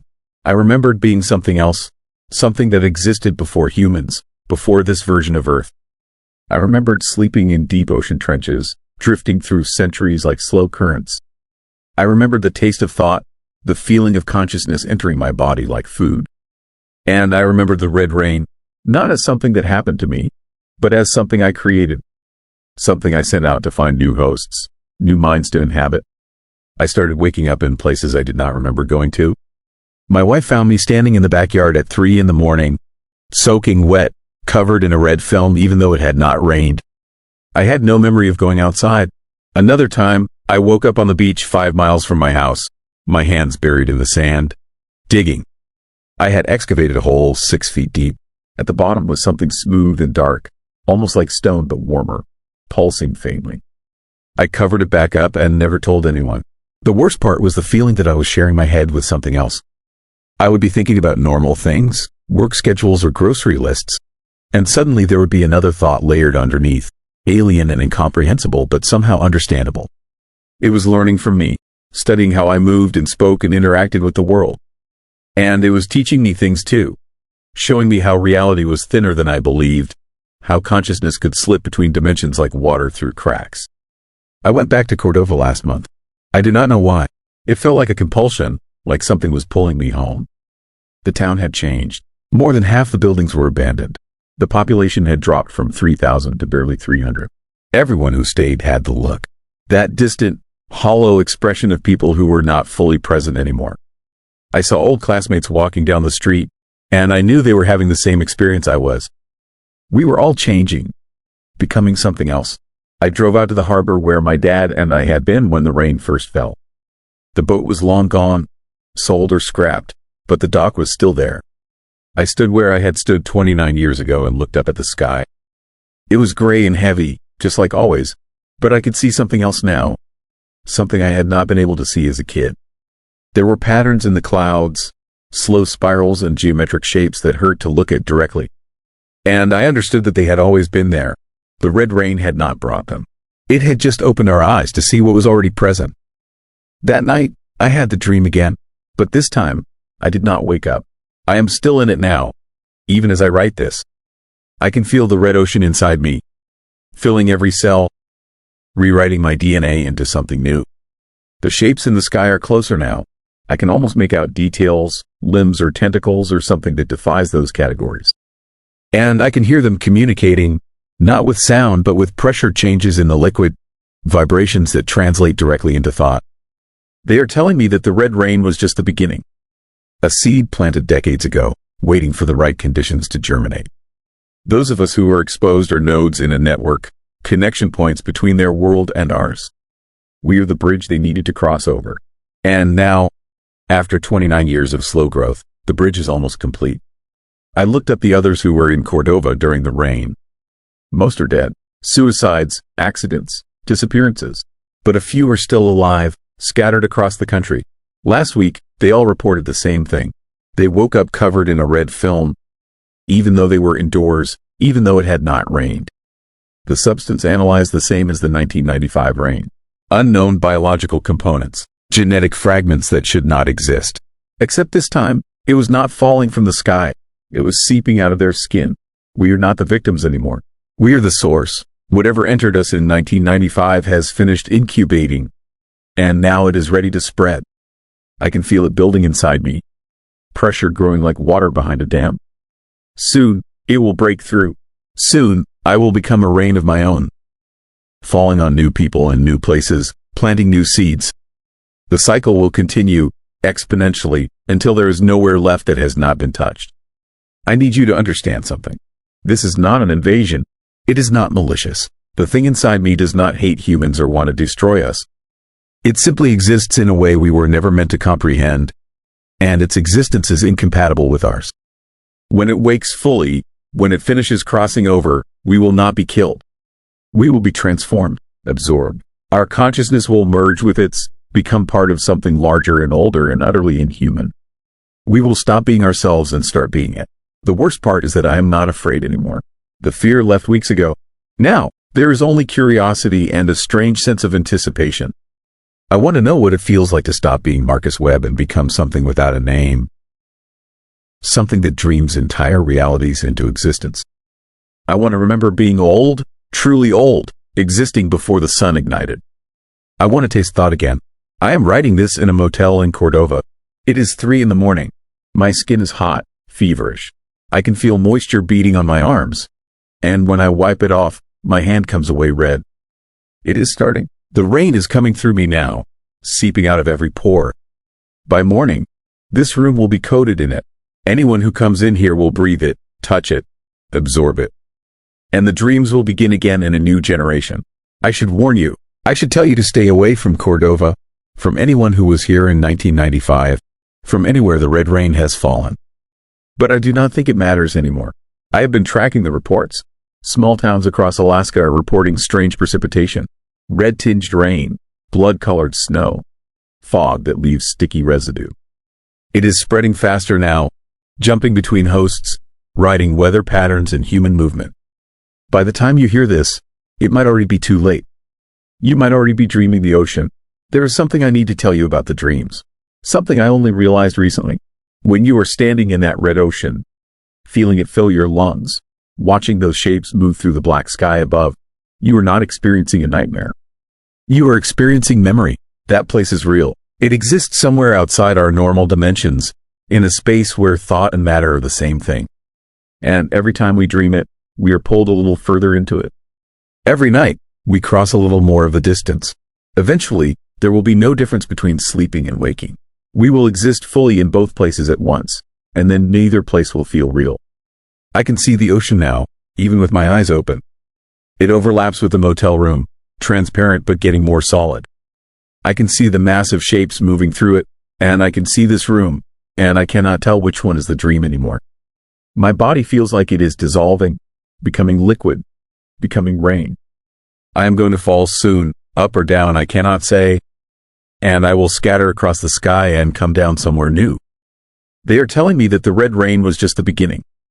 A seed planted decades ago, waiting for the right conditions to germinate. Those of us who are exposed are nodes in a network, connection points between their world and ours. We are the bridge they needed to cross over. And now, after 29 years of slow growth, the bridge is almost complete. I looked up the others who were in Cordova during the rain. Most are dead. Suicides, accidents, disappearances. But a few are still alive, scattered across the country. Last week, they all reported the same thing. They woke up covered in a red film, even though they were indoors, even though it had not rained. The substance analyzed the same as the 1995 rain. Unknown biological components, genetic fragments that should not exist. Except this time, it was not falling from the sky. It was seeping out of their skin. We are not the victims anymore. We are the source. Whatever entered us in 1995 has finished incubating, and now it is ready to spread. I can feel it building inside me. Pressure growing like water behind a dam. Soon, it will break through. Soon, I will become a rain of my own.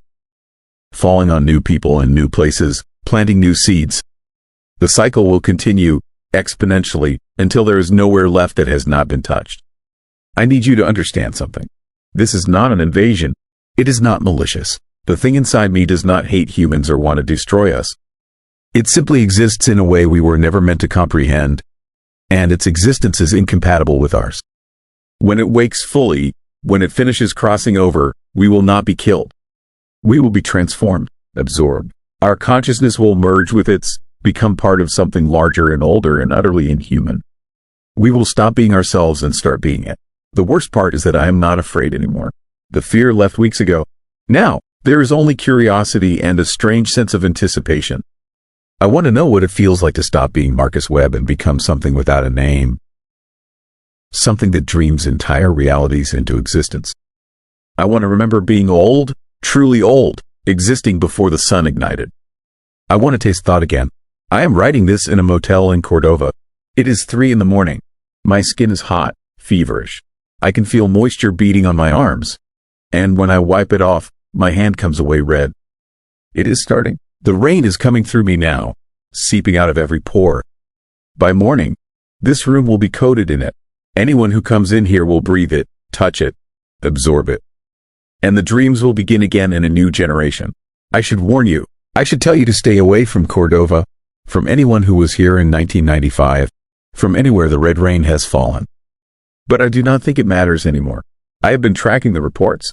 Small towns across Alaska are reporting strange precipitation, red-tinged rain, blood-colored snow, fog that leaves sticky residue. It is spreading faster now, jumping between hosts, riding weather patterns and human movement.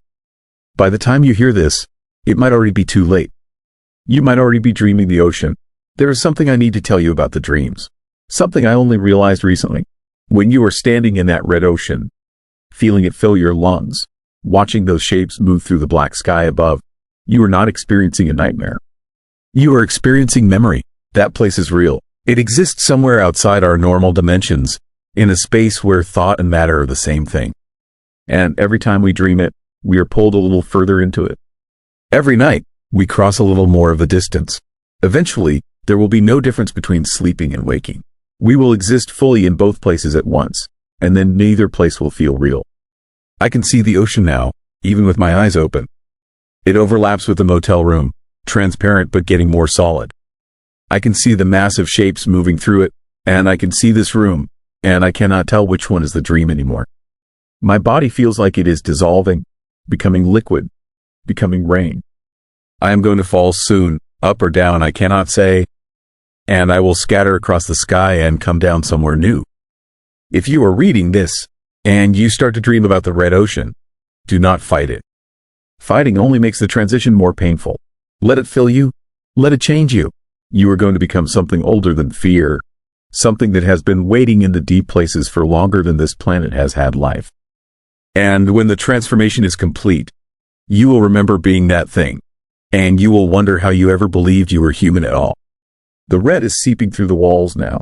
The motel room is flooding with it, rising from the floor like a tide. I can feel the ocean pulling me down, welcoming me home. In a few minutes, I will not be Marcus Webb anymore. I will be something that does not need a name. Something that reigns in dreams and spreads across continents like thought through neurons. This is the last thing I will write as myself. If you find this, if you read it, know that I am still out there, falling, dreaming, waiting in the red rain for you to join me. And you will. Everyone will, eventually. Because the rain is patient, and it always finds its way in. Story 9. Missing 23 minutes. There are 147 people who know what I'm about to tell you. We all signed agreements. Non-disclosure forms thick as phone books. Alaska Airlines paid us each 6 figures to keep quiet. But 20 years is long enough to carry a secret that heavy. 20 years of waking up at 3 in the morning, trying to remember something my brain refuses to show me. 23 minutes that done to exist in my memory, but changed everything about who I am. My name is Greg Sullivan. I was 37 years old when I boarded Alaska Airlines Flight 1862 from Anchorage to Seattle on November 19, 2004. A routine Friday evening flight. I was heading home after 2 weeks working an oil rig contract in Prudhoe Bay. Tired, ready for my own bed, looking forward to Thanksgiving with my family. I had no idea that I'd land in Seattle as a different person. That we all would. The flight was packed, every seat filled, families heading south for the holidays. Workers like me rotating off their shifts. College kids going home. Normal people living normal lives. I remember boarding, finding my seat in row 18, window side. I remember the safety demonstration. The flight attendant was smiling. The way the plane tilted as we climbed into the evening sky. Everything was standard, forgettable, the kind of flight you take 100 times and never think about again. Until we hit the gap. We were 40 minutes into the flight, cruising over the Gulf of Alaska. I was watching the last light fade over the water, that deep blue turning to black, when I felt it. A sensation like falling, but without movement. Like the entire plane dropped out of reality for a heartbeat. My stomach lurched. The cabin lights flickered. Then everything was normal again. Same altitude, same engine noise, same flight attendants moving down the aisle with drinks. But something was wrong. I checked my watch. 7:18 p.m. I checked it just before the sensation hit. It had been 6:55. 23 minutes had passed. Instantly. No transition. No memory of those minutes. Just gone. I sat there, staring at my watch, convinced it had malfunctioned. But the cabin clock showed the same time. And the woman next to me, a school teacher from Fairbanks, was staring at her phone with the same confused expression I must have been wearing. Other passengers were stirring, looking around, checking their watches. A low murmur started spreading through the cabin. Confusion, disorientation. The flight attendants tried to maintain calm, but I could see uncertainty in their faces too. They felt it. Whatever had happened, it had happened to everyone. The captain came over the intercom. His voice was steady, professional, but I caught something underneath. A tremor. Fear carefully controlled. He explained that we experienced a brief communications disruption with air traffic control. Everything was fine now. We landed in Seattle on schedule. No cause for concern. But his words felt hollow, rehearsed, like he was reading from a script he didn't believe. I tried to remember those 23 minutes. Tried to recall what I'd been thinking, what I'd been doing. But there was nothing, just a blank space, like someone had taken scissors to my memory and cut out a section. The harder I tried to remember, the more my head hurt. A dull throb behind my eyes that grew sharper with concentration. Around me, other passengers were having the same experience. I could see it in their faces, that look of reaching for something just beyond grasp. Memory is supposed to be reliable. It's how we construct our sense of self, our place in time. When it fails, when there is just emptiness where experience should be, it shakes something fundamental. We landed in Seattle without incident, but as we taxied to the gate, two things happened that told me this wasn't over. First, there were emergency vehicles on the tarmac, fire trucks, ambulances, more response units than a routine communications glitch would warrant. Second, the captain's voice came back over the intercom. He asked us to remain seated after landing. Representatives from the airline would board to speak with us. It was presented as a courtesy, but the locked cabin doors and the security personnel I could see through the window suggested otherwise. We sat there for 90 minutes. No one was allowed to leave. Flight attendants collected our contact information. Every passenger, every crew member, names, addresses, phone numbers. They were polite but insistent. This was standard procedure, they said, following protocols, but I'd flown 1,000 times. This wasn't standard anything. Finally, two people in suits boarded, a man and a woman. They didn't introduce themselves as airline employees, just asked if anyone had experienced any unusual symptoms. Nausea, disorientation, memory issues. Half the plane raised their hands. The suits exchanged looks. Then they told us we'd be taken to a facility for routine medical screening. Purely precautionary, for our safety. That is when I knew this was bigger than a technical malfunction. They bussed us to a private medical center 30 miles outside Seattle. Not a hospital, something else. A low building surrounded by chain link fence, the kind of place that doesn't advertise its purpose. We were processed individually. Blood draws, brain scans, psychological evaluations, questions about what we remembered, what we felt, whether we noticed anything unusual before or after the gap. I told them the truth. I remembered nothing. Just that sensation of falling. Then 23 minutes gone. The doctors took notes, nodded, told me this was completely normal. Probably a side effect of sudden depressurization or electromagnetic interference. My memory would likely return in a few days, but I could see they didn't believe what they were saying. They were studying me like I was a specimen, like all of us were. They kept us there for 3 days. Comfortable rooms, good food, but we weren't allowed to leave. Weren't allowed to contact anyone outside. Our phones had been collected during screening, for safety, they said, to prevent electromagnetic interference with medical equipment. But really, it was to keep us from talking, from comparing notes, from realizing that 147 people had experienced the exact same impossible thing. On the third day, the lawyers came. They presented us with documents, dense legal language that boiled down to this. We would receive significant financial compensation in exchange for our complete silence about the events of Flight 1862. We would not discuss the memory gap with anyone. We would not seek media attention. We would not pursue legal action.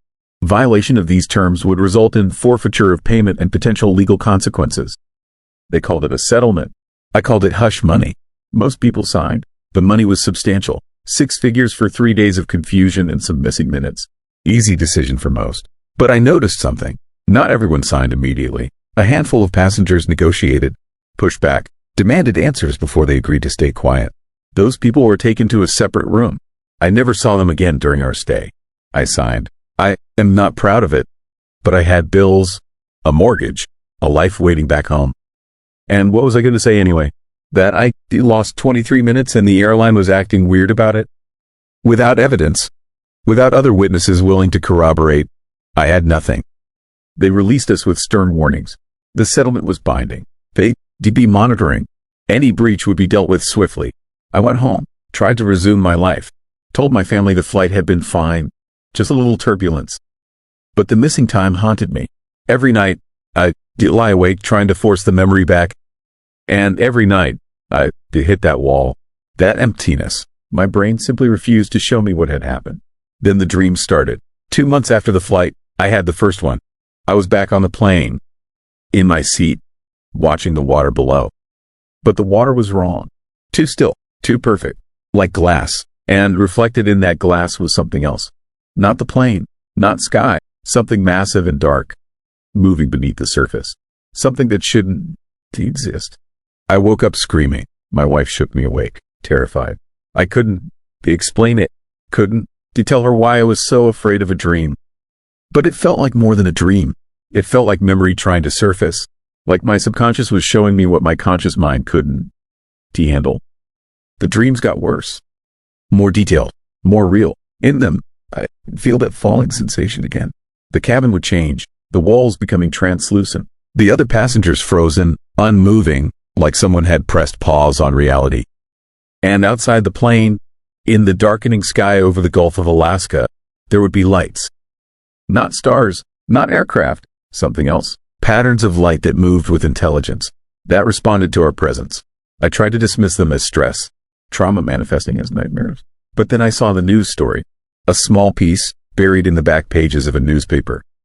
One of the passengers from Flight 1862 had died. Suicide, jumped from a bridge in Portland. The article mentioned she'd been struggling with unexplained anxiety and insomnia since returning from Alaska. I found her name in my notes from the medical center. She'd been in row 12, 3 rows ahead of me. I remembered her face now.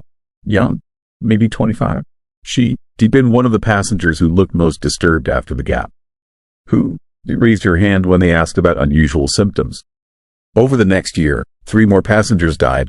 1 car accident, 1 heart attack, 1 simply disappeared, never found. The odds of 4 people from the same flight dying within 12 months seemed impossible. But no one was investigating. No one was connecting the dots. Or if they were, they weren't sharing. I started reaching out, carefully, anonymously, online forums, support groups for people with missing time. I did post vague questions. Has anyone experienced memory gaps during air travel? Felt like they lost minutes without explanation? Seen lights in the sky over water? Responses trickled in. Most were cranks, conspiracy theorists, but some felt genuine, people describing experiences similar to mine. And when I dug deeper, asked careful questions, I found 12 other passengers from Flight 1862. All experiencing the same dreams, the same feeling that something had been taken from us, something we desperately needed to remember. We formed a private group, encrypted communications. We shared our dreams, looking for patterns. And we found them. All of us dreamed about the lights, about the water turning to glass, about the cabin changing. And all of us felt a presence during those 23 minutes. Something that had noticed us. Something that had reached into our reality and touched us in ways we couldn't comprehend. One member of our group was a physicist. She had a theory. The Gulf of Alaska sits above a unique geological formation. Massive underwater trenches, magnetic anomalies. She suggested that Flight 1862 had passed through some kind of spatial distortion. A fold in spacetime where the normal rules broke down. Where something from outside could reach in. It sounded insane, but it was the only explanation that fit. The lights, the frozen time, the collective amnesia. We passed through something, encountered something, and whatever it was had edited our memories.